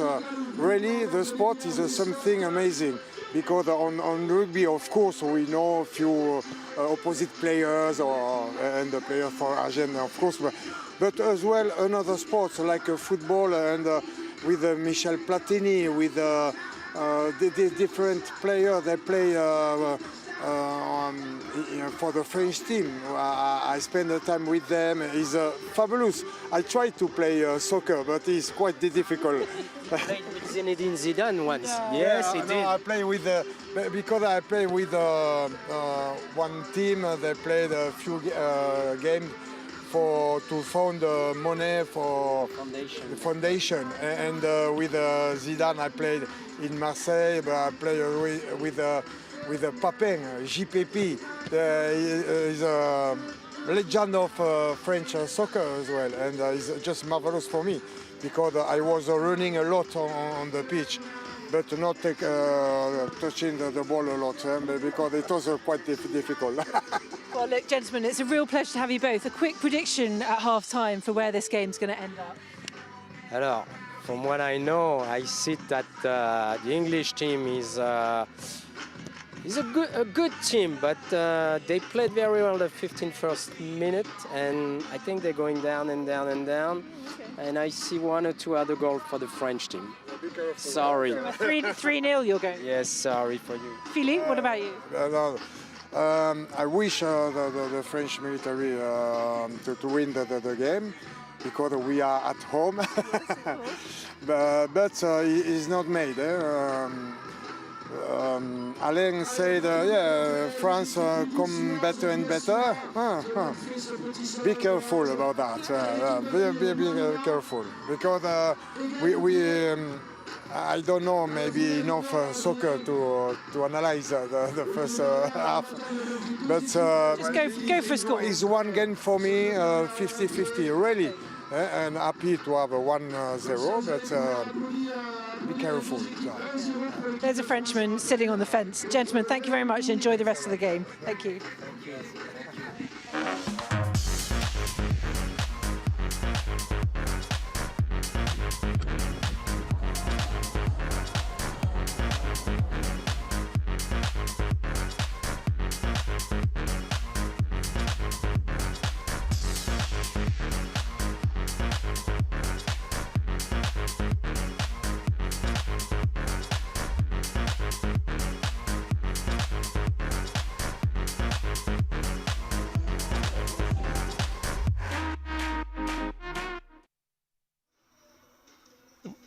Well, wasn't that fantastic? Philippe Sellard there, and Alain Klagerman, who's the Deputy Mayor of Sport for Agen here, talking there to Kath Brazier, and they are still actually chatting on the pitch now. Philippe Sellard, who of course a magnificent player for France.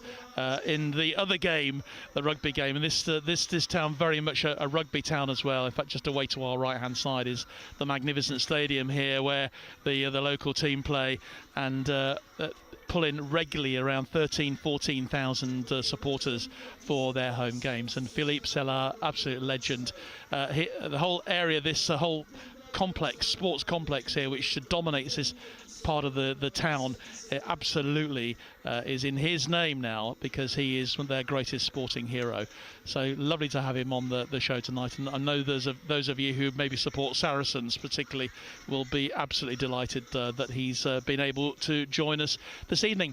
Well, we're waiting now for the two teams to come back out onto the pitch for the second half of this match in, of course, the Kentish Cup.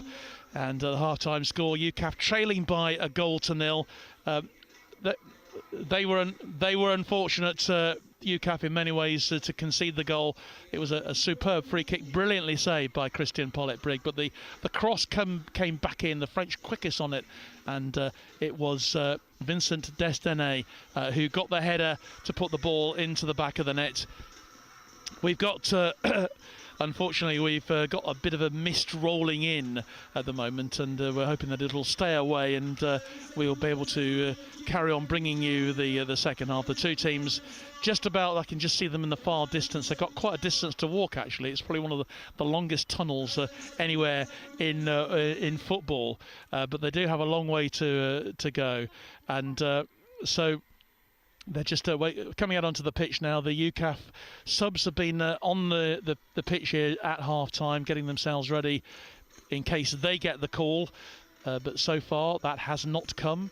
No changes have been made. We will be just checking to see if any changes have been made at half-time. But the UKAF team, very quickly, the first down onto the pitch, showing their intentions then in the second half, be very keen to maybe get themselves back into this game as quickly as they possibly can, trailing by that goal to nil. They had so many chances in the first half, just unfortunate for UKAF that they couldn't put them away, and it's meant that UKAF are trailing by that goal to nil at half time.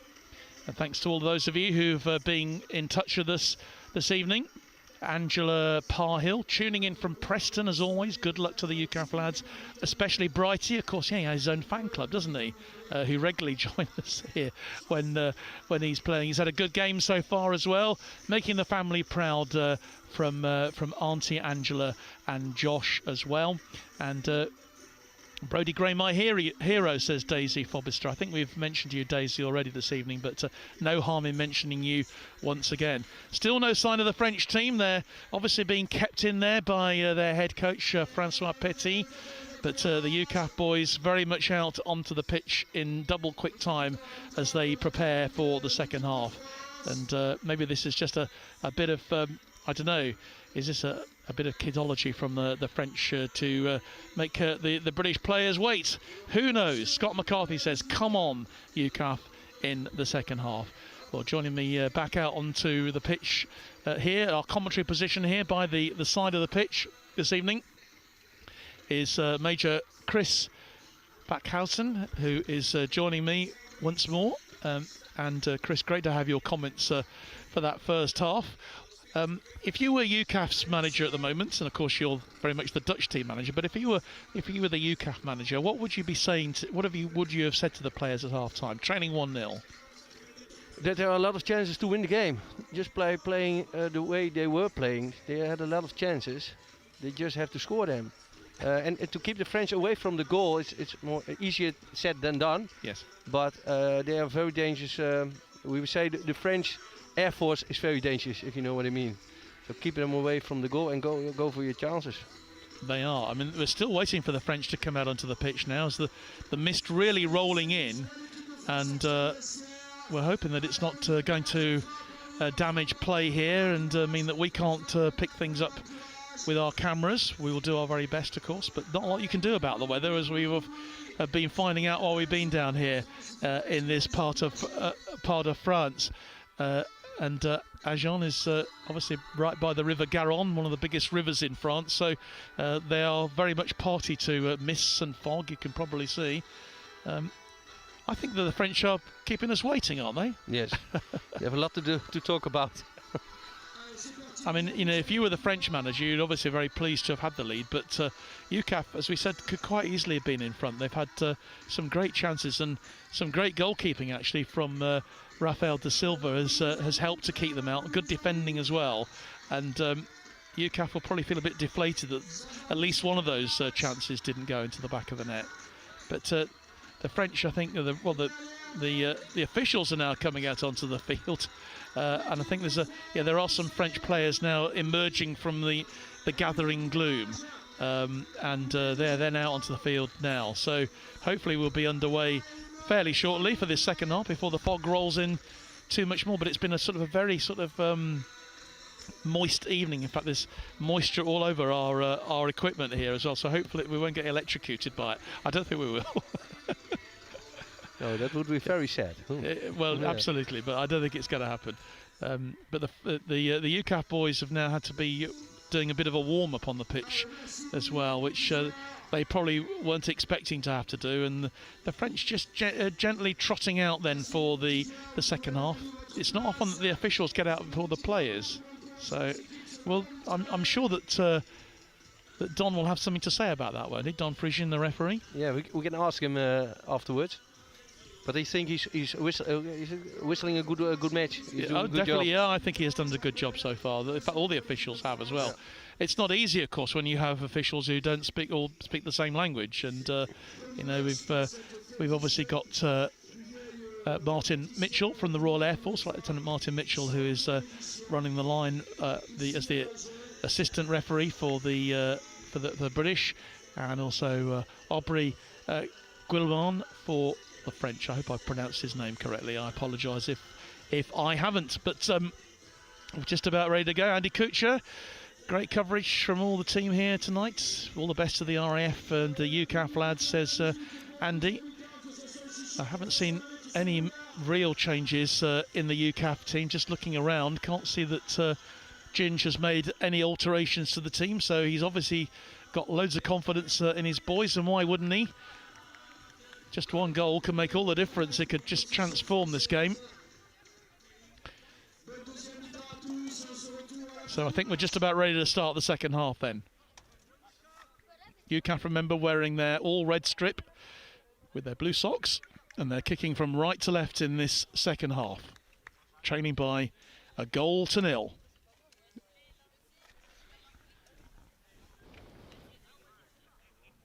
Just last checks from the referee before we get going, and away we go now. So what can UKAF do then to get themselves back into this Kentish Cup tie, trailing by 1-0, and they really can't afford to let things slip and get a second one. Jake Gosling, a real charge going through from the number 12. In fact, Rhys Thomas has come on for the second half. The UKAF have made a change. It looks very much to me as if the man who's gone off them is Sean Powell. But a French player down at the moment. The referee is going to stop it. And it's their big number 6, Jonathan Parfait, just holding his back. In fact, I think it was a foul. Referee has given it. So the French then bringing it forward. Nice play from Kerr. Finds Gosling. That's a beautiful ball through, and straight away opportunity then for Rhys Thomas. Gets the ball in field. No. That's a late challenge. The referee says no penalty. Wouldn't mind seeing that one again. Yeah. Maybe when there's a break in play. Here's Gosling. Once again, here's Kerr into the penalty area. Danger for the French. They eventually clear it. Just having a look at that. And that looks quite a late challenge to me, but the referee has allowed it to go on. Straight away there, UKAF meaning business here with Thomas. Eventually goes back to Elliot Holmes, and they'll build once more. No sign of any sort of panic amongst the UKAF team at the moment. Nice touch from Kerr. Straight in here is Phil Bright on the edge of the penalty area. Gets a lovely cross in. Oh, and on the end of it, well, it was so close, wasn't it? The French header just getting in there. In fact, it was Sean Powell who is still on the field. He seems to have switched over to the right-hand side. That was a lovely move from UKAF. Really knocking on the door.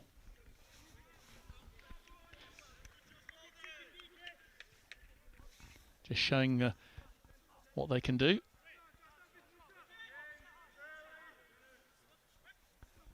And actually, it's great to have just alongside us, just for a few moments, Helen Richardson, Hell's Bells, the team manager, really. You do all the hard work for this team, and Hell's just well, there's an opportunity for UKAF to push forward here. But I mean, hopefully the lads aren't too deflated at the moment, because they've really played their part so far. Yeah, no, it was really positive from what I heard in the changing rooms at half time. You know, we had lots of chances there, definitely.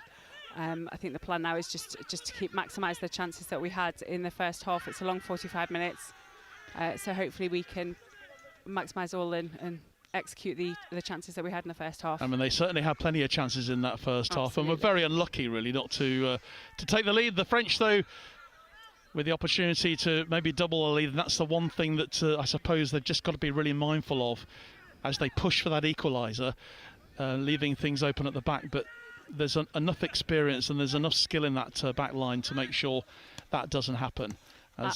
Yeah, absolutely. And we made one change at half-time. Joe Spalding has just come on, and you remember Joe from scoring that amazing goal when we were in Corn against Irish. So here's hoping we can get chances like that again. Indeed. Well, everyone who is supporting UKAF is definitely going to be hoping that. The French, though, with the opportunity here, the number 10 takes a bit of a pot shot, and that was Melvin Vieira going for it.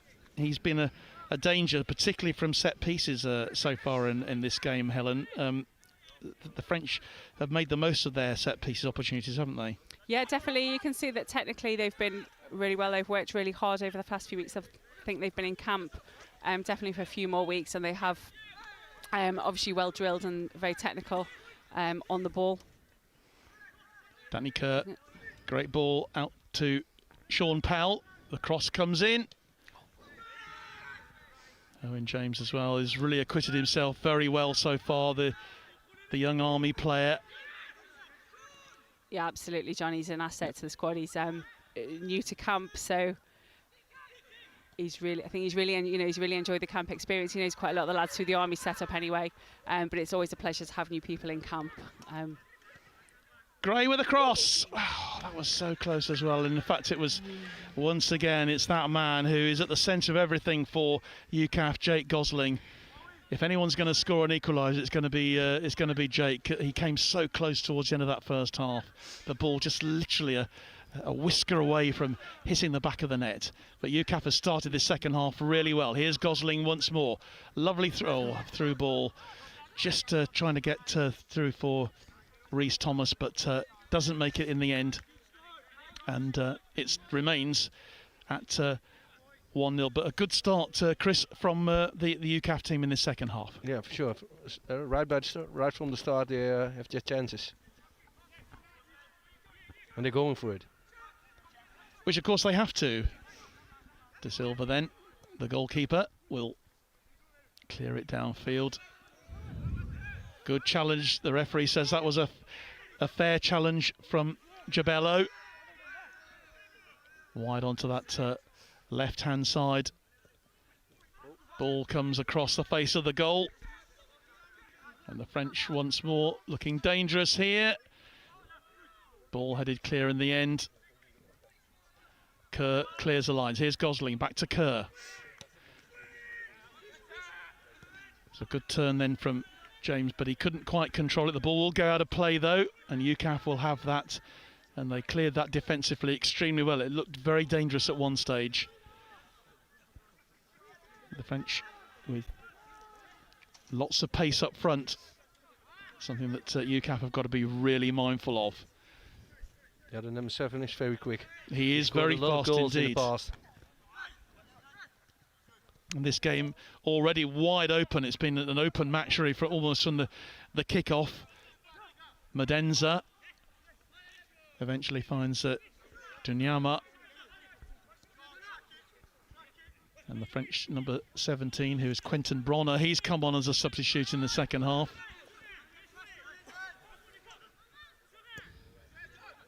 Lovely ball, through ball, which will be collected. French bring it across the field, and they will go for goal. But good clearance again from Brodie Gray, did really well.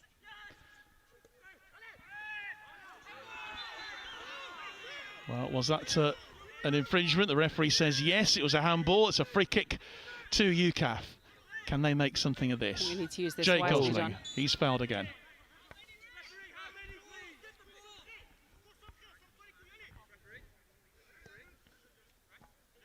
So 53 minutes played here. And it remains 1-0 to the French, but UKAF pushing for that equaliser, which could make all the difference to them, of course. Jack Wright.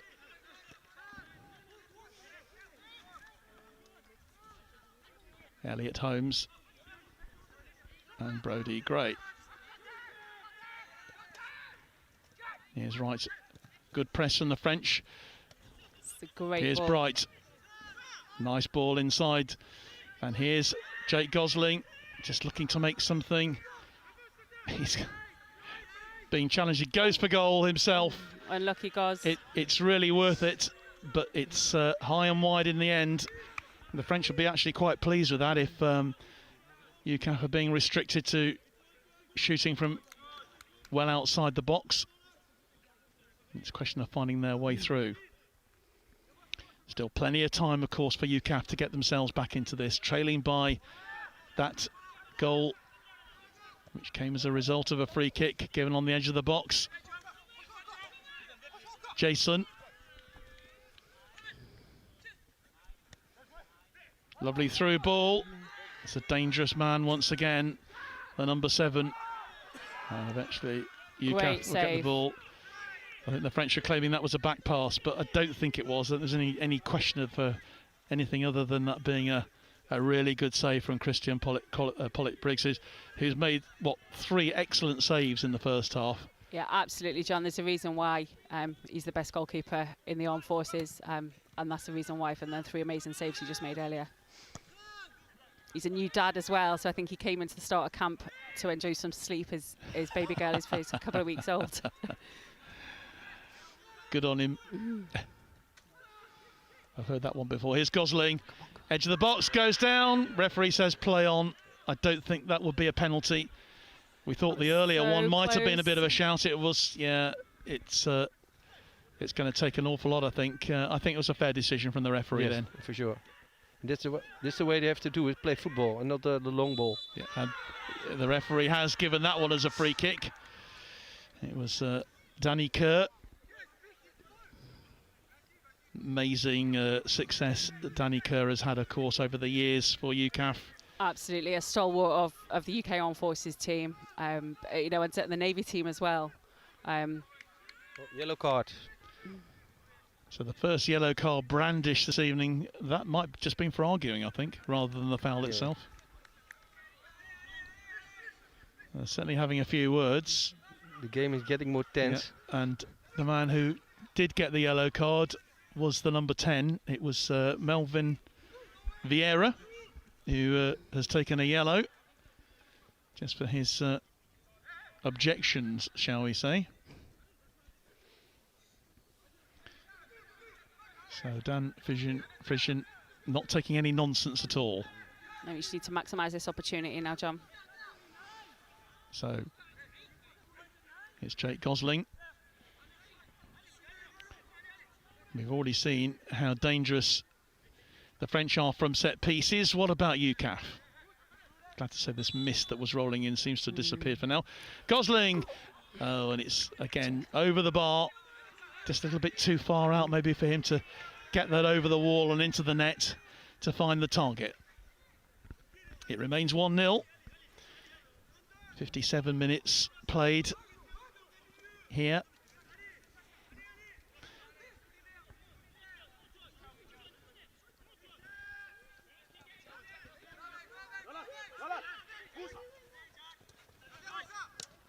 But the French trying to play themselves out of trouble, playing themselves into trouble a little bit.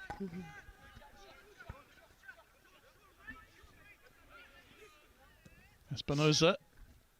That's beautifully collected by Dunamier, who's such an exciting player. The French then on this near side. The ball is blocked. Moenza.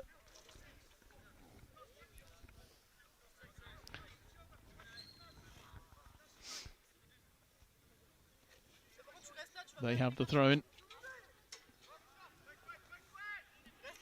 And it's a long throw, aimed into the penalty area. That'll be safely collected by Christian Pollock-Brigg. Great save by Chris there. Yeah. And he goes for route one. Great kick. But they've got a big defender there in Michel Espinosa, who is doing pretty well so far against an equally towering Owen James. There's Big Jack there, who's made that central defensive position very much his own over the last 12 months. Scored a fantastic header against the Irish Defence Force earlier on in the year for UKAF, and how he'd like to get on the end of another one this time if he could. Absolutely. In the first half, he very nearly scored, didn't he? There was a great opportunity for them as well. Yeah, definitely. Okay, ball goes wide onto that right-hand side. It'll be a throw-in to UKAF. Yeah. No, it's actually the throw-in's gone to the French. The journey that Jack Wright's been on has been amazing. You know, from coming through from the under-23s into the senior setup. You know, and very, very truly deserved his Sportsman of the Year award last year at the last week at the Navy Sports Awards. He's come from that straight into camp, and really made a great impression on camp. And he's a good lad in camp as well, actually. I bet you keep them all under control, don't you? I try to. He's one of the good ones, shall we say? They all have their moments though, but they are really, really good lads. That's good to hear. The French playing themselves out well, out of potentially dangerous situation. That's nicely done as well. Here's the number 9. Here's Moenza, goes out wide to the right-hand side.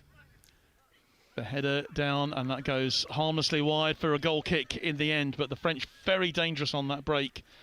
Yeah, I think we need to start watching that break now. It's definitely something that I know they'll have identified over on analysis there, and they'll be trying to get that message on, I would imagine.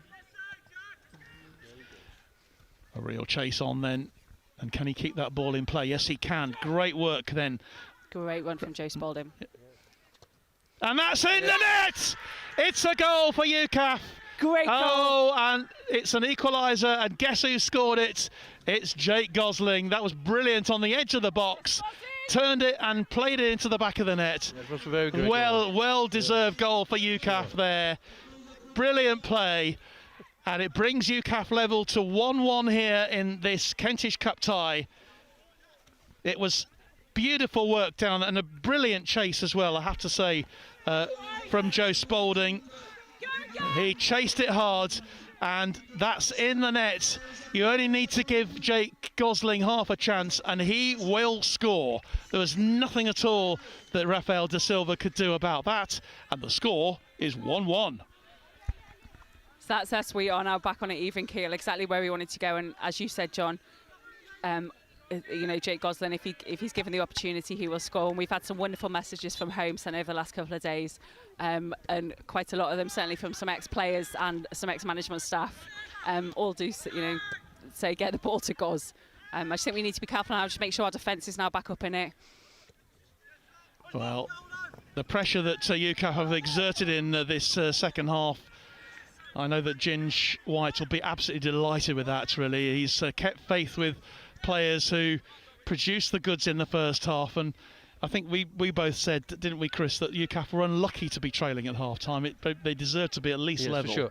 Yeah, and you see the difference. The French are more dangerous in the air, and the English or the UKAF on the ground. Just play ball. Well, it was a lovely goal. I mean, it's a goal that would have graced any game, but I have to say, fantastic work from Joe Spalding to you know, get that ball, really chase almost a lost cause. Got the ball across field and left the rest to Jake Gosling, who's done the biz once again for UKAF. Now, can they make it? Can they turn it into a win here? That's unlucky for them.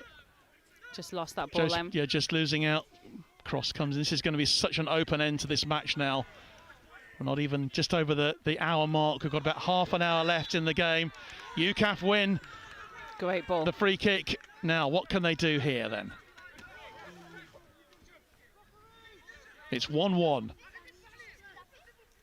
UKAF back on track here against the French here in Agen tonight. The mist seems to have rolled away, which we're pleased about. Maybe it's just all the heat of the action on the pitch that's keeping it. A bit like a scene from Harry Potter towards the end of the first half, actually. As it was reminding me of a scene we had in Aldershot last year for some rugby union, when we actually couldn't see anything towards the end. But luckily, it's cleared. I remember them days well, John. The French then with the ball now. Morenza, ball goes wide onto that left-hand side with Jabello, still going. French looking to get themselves back in front again, pressing hard, but great defensive work again. And I have to say that Mark Drysdale's been an absolute colossus at the back for UKAF this evening. He's also been instrumental in creating some of the best chances for UKAF. I mean, a brilliant through ball in the first half, which was chased by Jake Gosling, and it was so unlucky for that not to go in the first half. But UKAF having to defend now. It looks like it's going to be another long throw from this right-hand side.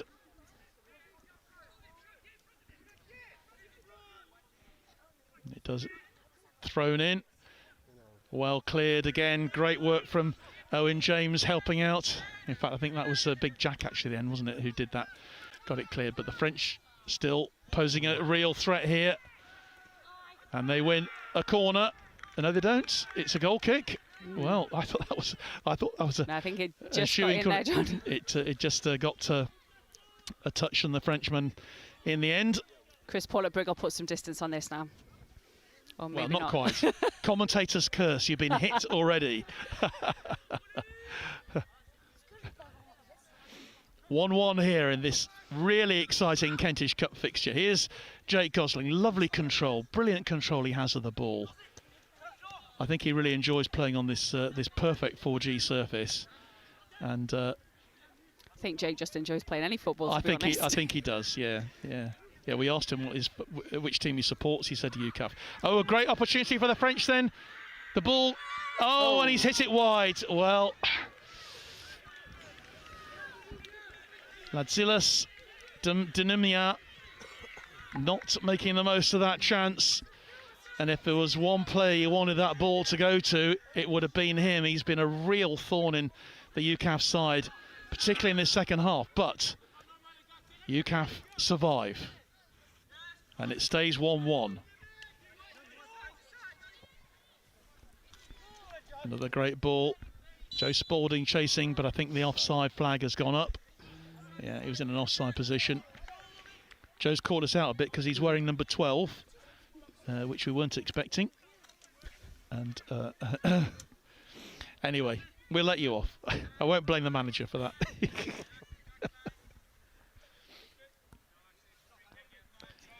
So the French then will have this free kick. And that wasn't the best free kick, was it? No. Great header. Yeah. Great work from Brodie Gray again. And again, another young player there, Brodie Gray, is coming through. Come up through the ranks now, and very much firmly placed himself. On our team sheet. He's a great lad. He's certainly doing very well tonight. And there's a real spring in the step actually in both teams, Chris, isn't there now? I mean, they're both now going for that winner. Yes, I understand they are willing to do that, but I think the English have to keep notice of number 7, otherwise the French will score. He is very dangerous. He's really the French Jake Gosling, to be honest. He's here, there, and everywhere, and just got that the ball at his feet. Great challenge end coming in from Owen James, really putting himself about. I mean, he's only 22 years old, still playing under 22, only 23 football for the Army. Here they come again. That's a great ball from Wright for Owen, and does well when he's on the floor. Finds Gosling. Gosling looks up. Just a lovely twist and a turn. Ball going then wide onto that far side of the field, and UKAF will win the throw-in. Lots of intelligent play going on out there from both teams. Yeah, absolutely. We've done a lot of technical work and definitely, a lot of work on our set piece now. So the boys just need to switch into which piece we're going to, and we'll find the back of the net, I'm sure. But it remains 1-1 here in this exciting Kentish Cup tie.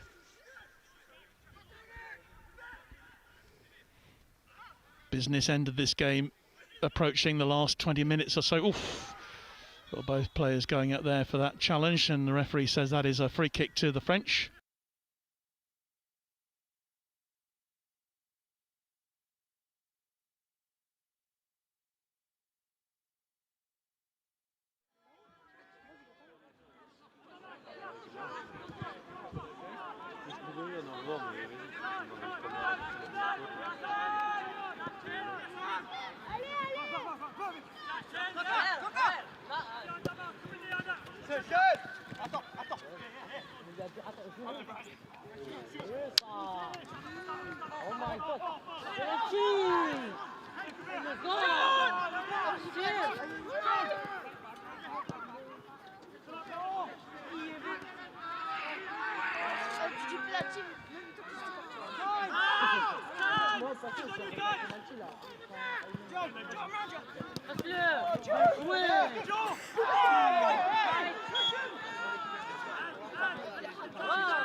It's long enough that there's a power cable into them. Yeah. Put it into.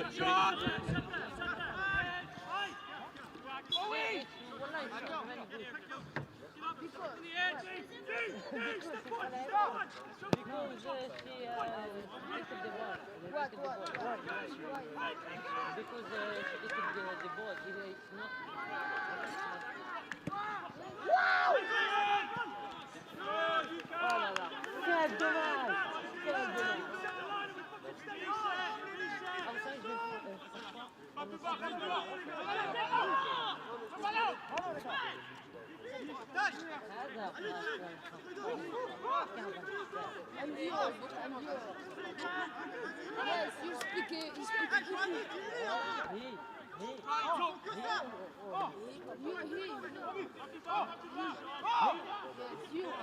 Me? Yes. I'm shocked.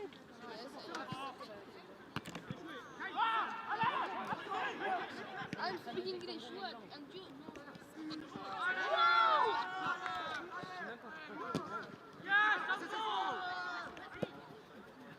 Oh my God! Allez, il glisse. Tight, tight.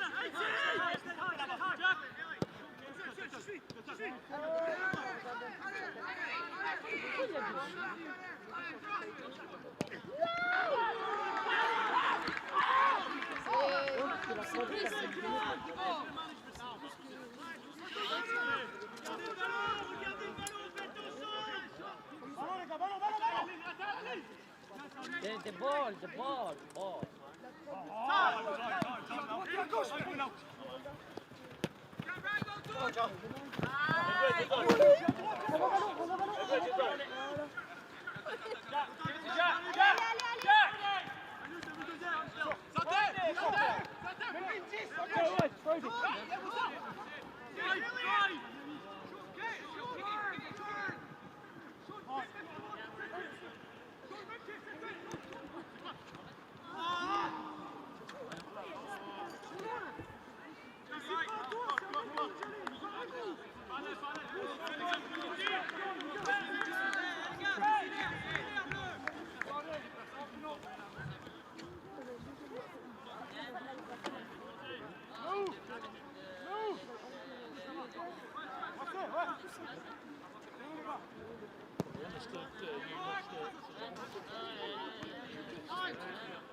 Well, we understood that we lost a bit of commentary sound there. Apologies for that, but glad that we're back with you again here live.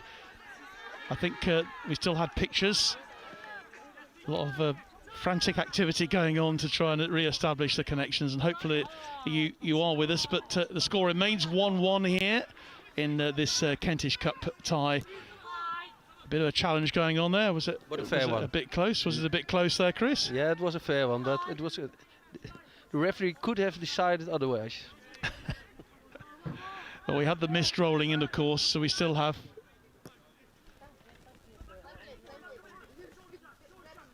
The French, though, mounting their own attack on this right-hand side.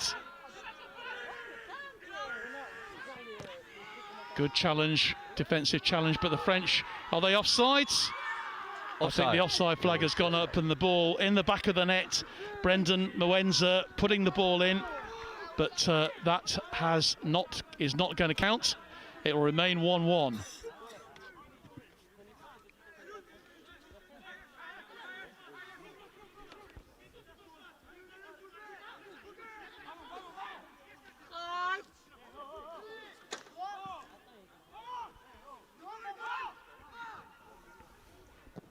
So Christian Pollock-Brigg then with the goal kick, and UKAF will get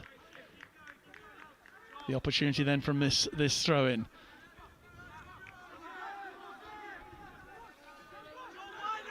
What can they do here?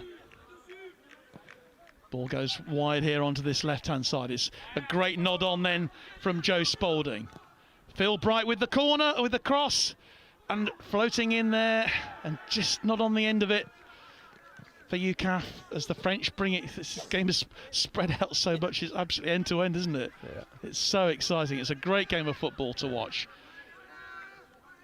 Both parties get all both space. Both teams absolutely going for it, as you would expect, actually, Chris, to be fair. You know, I don't think there's any doubt about that. And for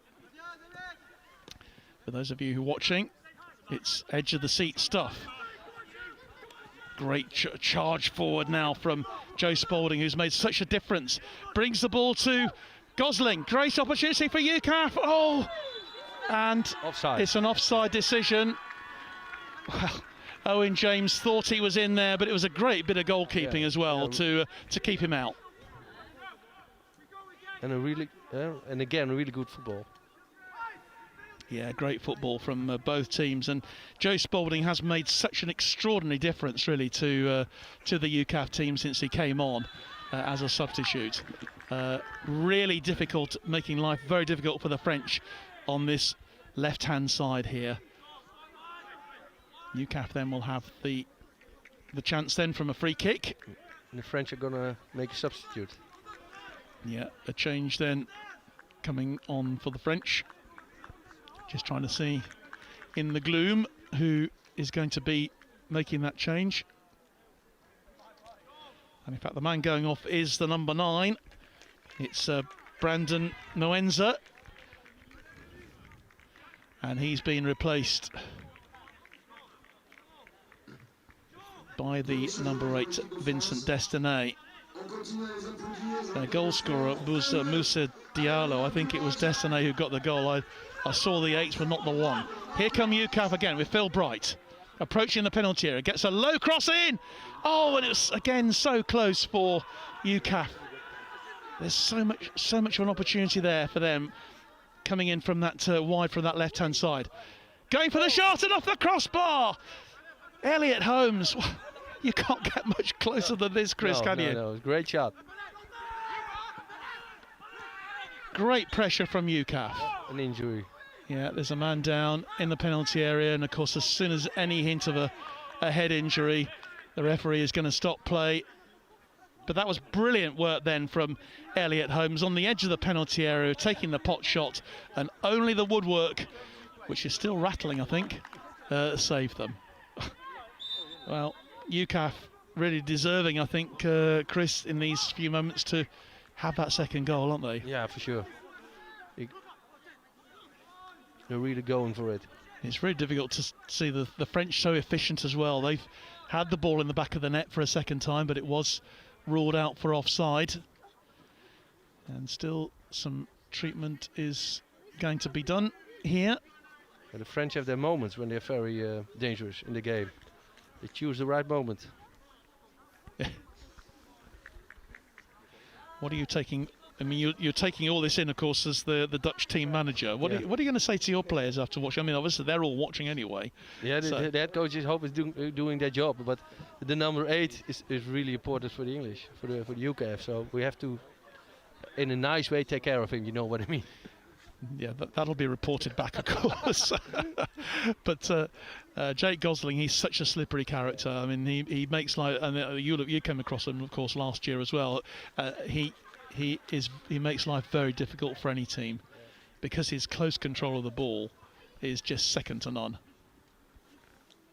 Number 8 and your number 10 is also very good. Yeah, all of them are good players, but they are more.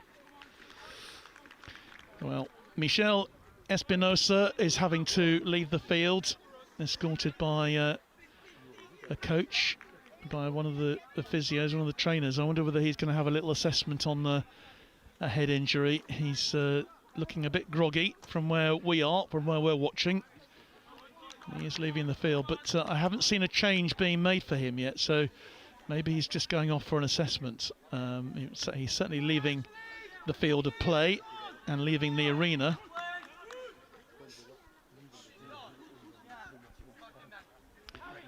So we're back in play then with a drop ball.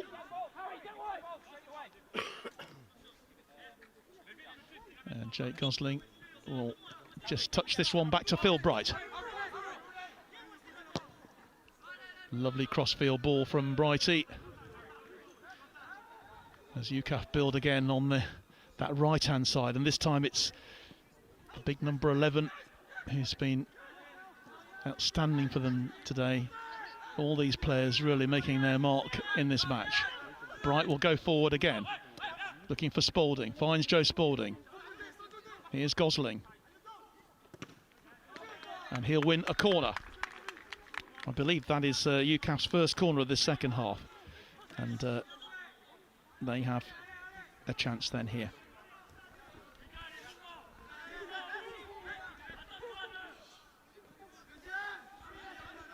Message coming in from Carl Milgate, of course, who runs the UKAF ladies team, the UKAF women's team, and saying keep pushing. The new player is coming on the field. So yes, there is a replacement then for the French.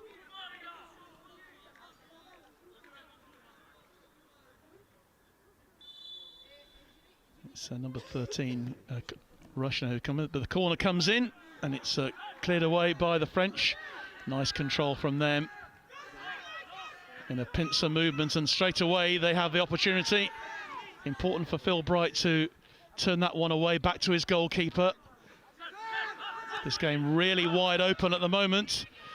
And here is Vieira, Melvin Vieira, into the box. It's a danger one, and it's in the net. And it's offside. And it's offside. And in fact, the man who put the ball in the net once again was Ladzilas Dinyama, but it's been cancelled out once again for an offside decision. So that's the second time that the French have had the ball in the net. It was a lovely move from them. UKAF, though, survive, live to fight another day. You just wonder whether the stars are in their favour. That was good play again, brilliant defensive play then from Owen James. Just keeping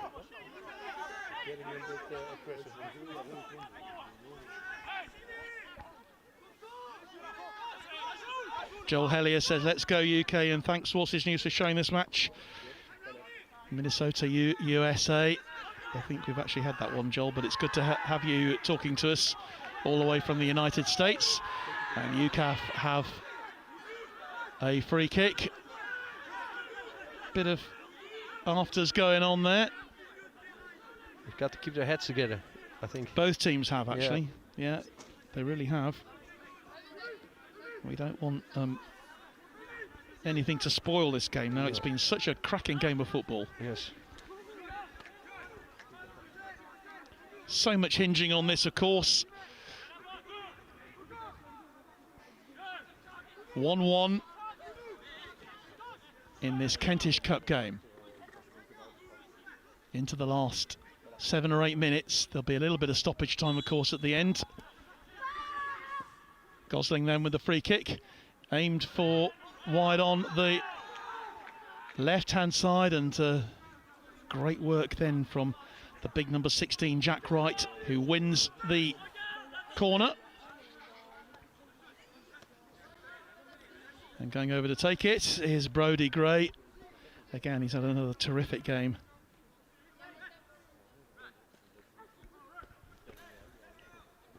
The AS1, Air Specialist 1, gets the corner in, goes for the near post, but it's cleared by the French. Referee says foul. I thought he fell a little bit easily then, but it's... he was waiting for him. He was waiting for the contact. Yes. See it so often in the professional game these days, Chris, as well, don't we?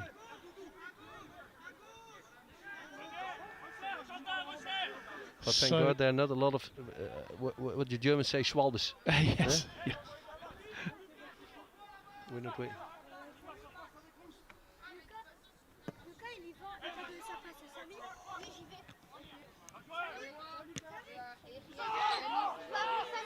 Claim for offside again by the UKAF team, but the flag stays down, and that's great defensive work then from Brodie Gray.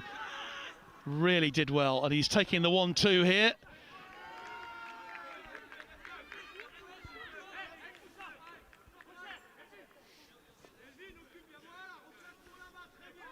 Throwing then to UKAF. Heading into the last few minutes of this cracking Kentish Cup game. Who's going to get the winner? Is anyone going to get the winner? Owen James. Nice touch again. Ball goes wide. On the end of it is the goalkeeper, makes a good save. Under the challenger from Joe Spalding.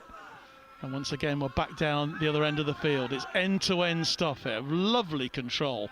Fabulous control there from Elliot Holmes.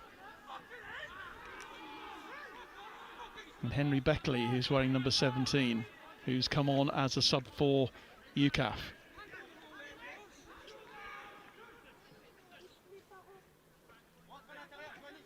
Few changes from both teams.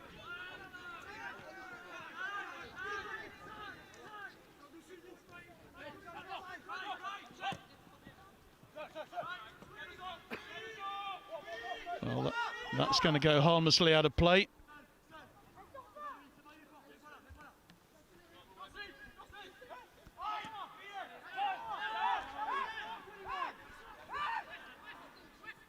Here's Pepe, aiming onto that far side of the field. This is the number 13, Racine, into the box. Well, real opportunity for the French here, looking very dangerous, but UKAF keeping them out at the moment. Good challenge coming in. They have to go wide and back again. Patient play from the French. Ball in as far as Chris Pollitt-Brigg makes the save. And the French have their opportunity snuffed out. Good, sensible play from Pollitt-Brigg, just going for the long clearance again, aiming for his big number 20, Owen James. What can UKAF do here? That is a foul, definitely a free kick.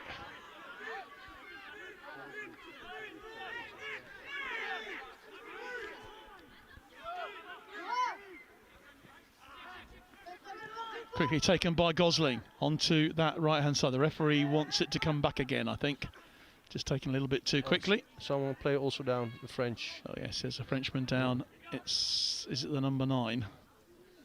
Oh, he's gone off, hasn't he? Grams. That's number 4, yeah. Yeah, it's Jason. Jason, who was in the French team that won the Kentish Cup last season. I think it's cramp. Or is it anything more than that? He's certainly holding his... Yeah, it looks like cramp to me. Thing about these 4G pitches, Chris, they're energy sapping, aren't they? You know, it doesn't matter how fit you are. And these guys are obviously, you know, very fit. But a pitch like this, you know, there's no give in it at all. So, well, there's obviously a bit of give, but not as much as a grass pitch. No. And it's high intensity in game, so it's not just the first one. Well, that's right. That's probably a bit of a surprise, actually. Yeah. You know, and given the fact that it's a you know, sort of a damp, still night here, The forecast, by the way, for Wednesday is not as good as it is for tonight. I think we're expecting a drop of rain. So, in Holland, we're used to rain. yeah. Good European weather. Yeah. Everyone says good British weather, but you get as much rain as we do. Yeah.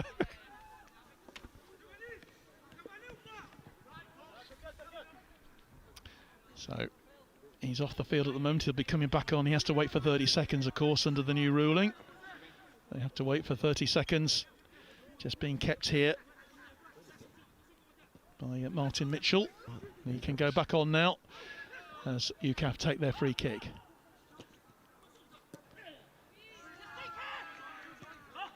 Well, Danny Kerr's ball cut out, which gives the French a chance to break again. No. Play on, says the referee, quite rightly so. Here's Mitchell. Takes the shot and he goes down, and that is a free kick to UKAF on the edge of the penalty area. Well, Owen James was the man who was caught there. It was good play from UKAF. They recovered the ball well.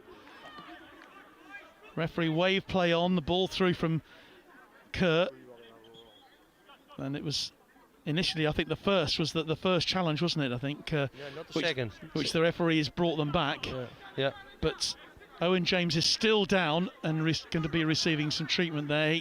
He certainly took a late one there on the edge of the penalty area, and you could argue that it actually happened inside the penalty box. There's quite a lot of sort of jostling going on around him at the moment. So I suspect maybe the people at home can do a rewind and tell us. Yeah. Well, just getting a few comments coming through.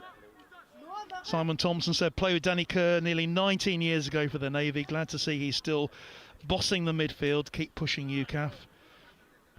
And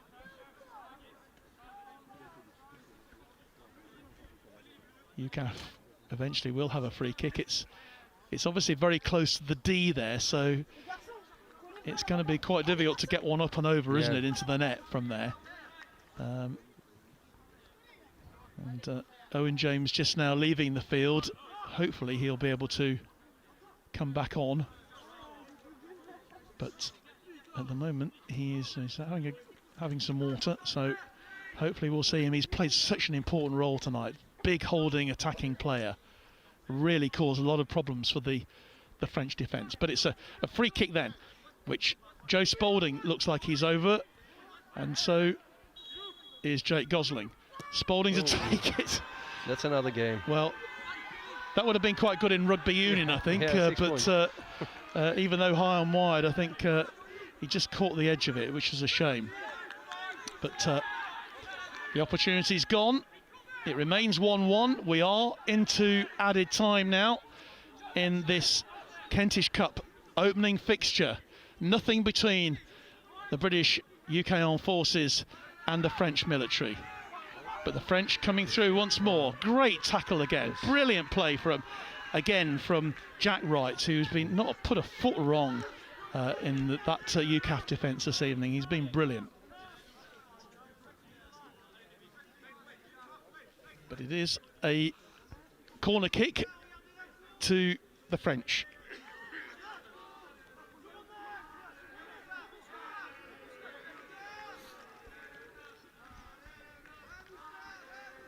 So the corner comes in, it's a good one, and it's headed just wide again. It's that number 7 once more. Yeah. I think he's had 2 disallowed goals so far, and he's missed a couple of chances too. I mean, on his own, he could have had 3 or 4 goals. But fortunately, fingers crossed for UKAF supporters, he's not found the net just yet. As we get deeper into stoppage time here. Yeah. You wonder why he gets so much of space. Like your Gosling, he also gets a lot of space, but he's a great player. Yeah, he certainly is. Yeah. And I know you've been making some notes about him on your paperwork there, Chris. That's the advantage of playing the second game. It's advantage, of course, as being my co-commentator this evening as well, that you get plenty of chance to see the action. And in a way maybe you hadn't expected, because obviously we have you've got the view you can see as well. But We're still playing. It's still 1-1, and this game could go either way. It really could. UKAF then have the throw-in on that far side of the field. I think both teams are not satisfied if they play a draw.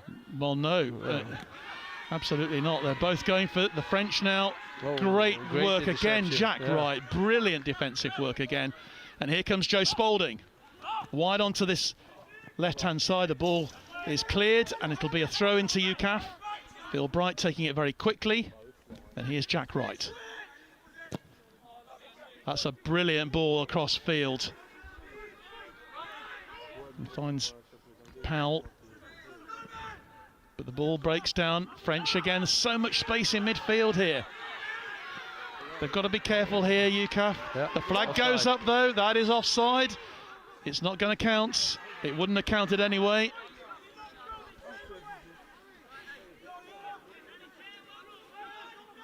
Excitement from start to finish in this game.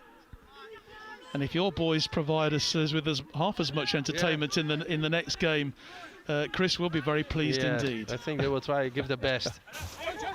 Well, I think you know what they're up against now, and two very, very strong teams. Here's Joe Spalding again. It's been an absolute revelation since he came on the pitch. Just looking once again for the man, Jake Gosling, who can unlock anything.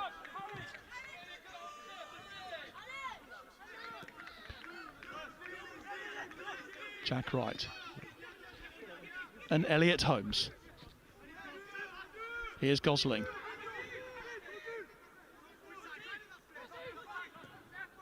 Nice ball inside. Unfortunately, James can't control it. French bring it forward. And that is a foul. And a yellow card. And that will be a yellow card, I think, for Owen James there. I think he took one for the team, didn't he? There's no consequences. Took one for the team. And the French 18, Moussa Diallo, picks himself up. Now we played nearly 5 minutes of stoppage time according to our clock here. And at the moment, no intention from Don Frisian of blowing his whistle. Maybe he just wants this game to go on for a golden goal. I don't know. He's enjoying the game also. Like all of us. That free kick is too long. So UKAF, maybe they've got one more chance here then to build an attack, and who knows, to get the goal that could really put them in the box seat in this Kentish Cup competition.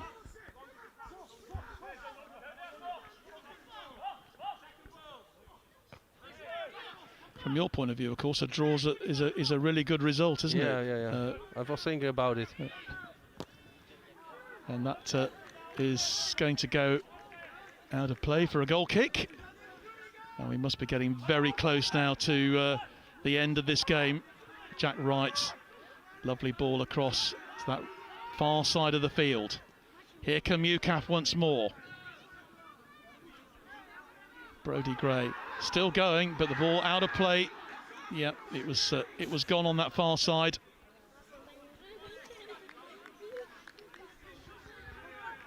As the mist rolls in at ground level off the Garonne. Well, 6 minutes have been played extra in this game. Nice ball from Gosling. Opportunity then for UKAF. Could this be their opportunity to win the game? Great ball comes in. Spalding will chase it, but even he can't reach that one. And it goes out of play. This is breathtaking, breathless stuff, isn't it? Where do they get their energy from? I'd like to know. I think hard training.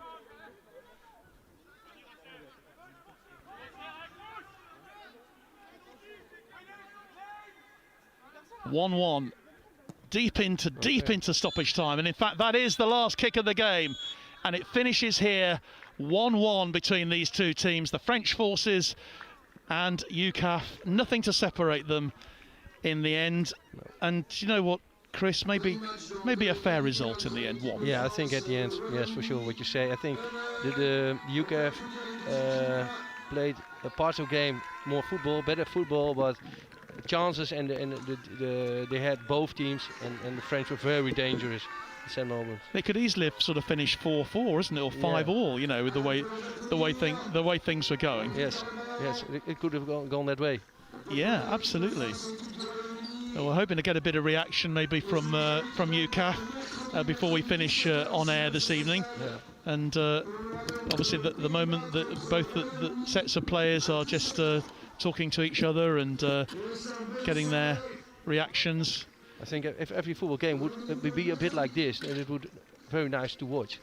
It's a great game to watch. Yeah. I just wonder as well, from with your Dutch manager's hat on, you must be delighted because obviously the British boys have really given everything tonight. They've only got 24 hours to recover from this. It's surely going to have taken it out on them a little bit.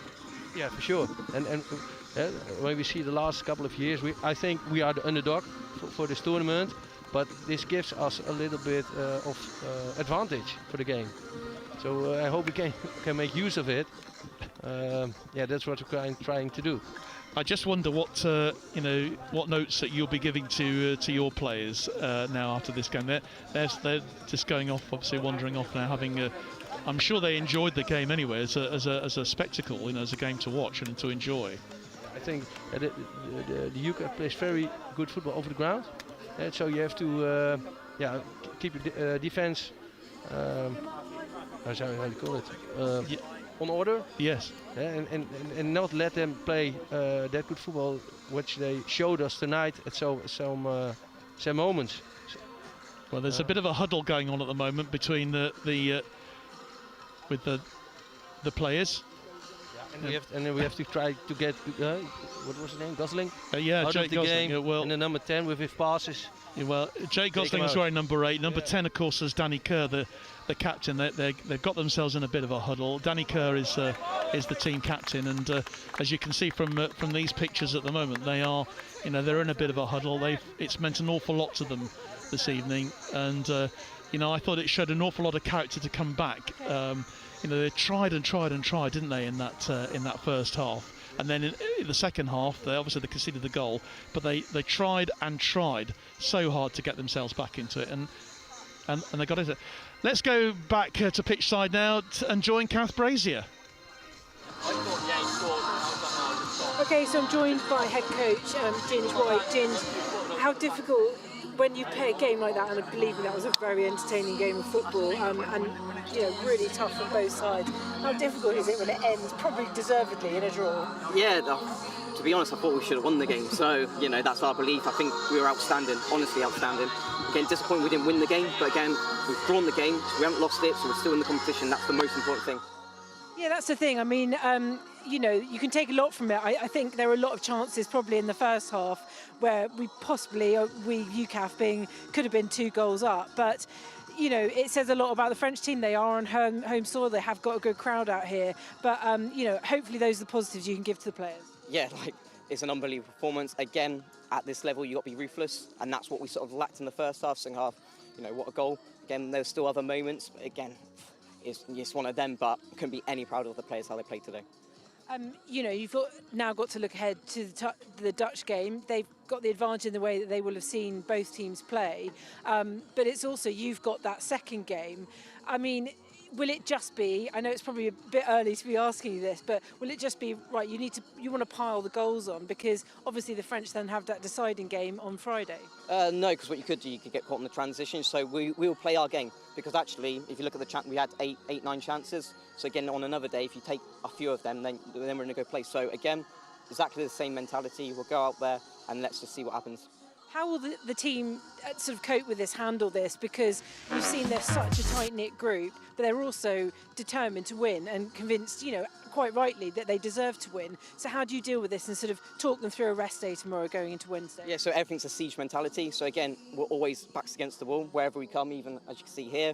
When we go to Holland, again, it's back to the wall, siege mentality, and then we'll go, and then you will see the best version of ourselves on Wednesday.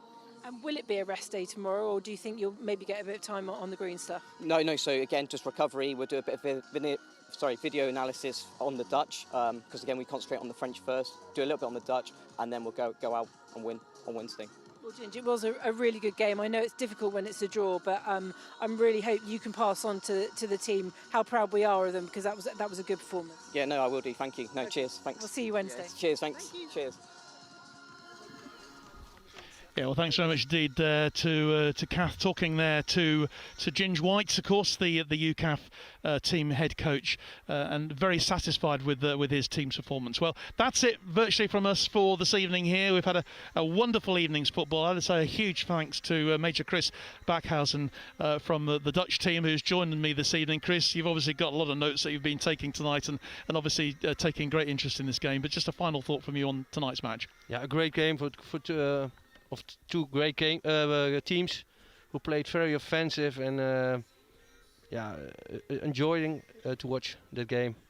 Well, Chris, it's been a great pleasure to have you join us tonight, and we'll obviously won't be wishing you too well when you play the UKAF team on Wednesday, but great to have you with us. And from all of us here in Agen this evening, this is me, John Knighton, and Kath Brazier, and the rest of our team here saying thanks ever so much for watching, and don't forget you can join us again on Wednesday for the second part of UKAF's attempt to win back the Kentish Cup. From all of us, a very good night.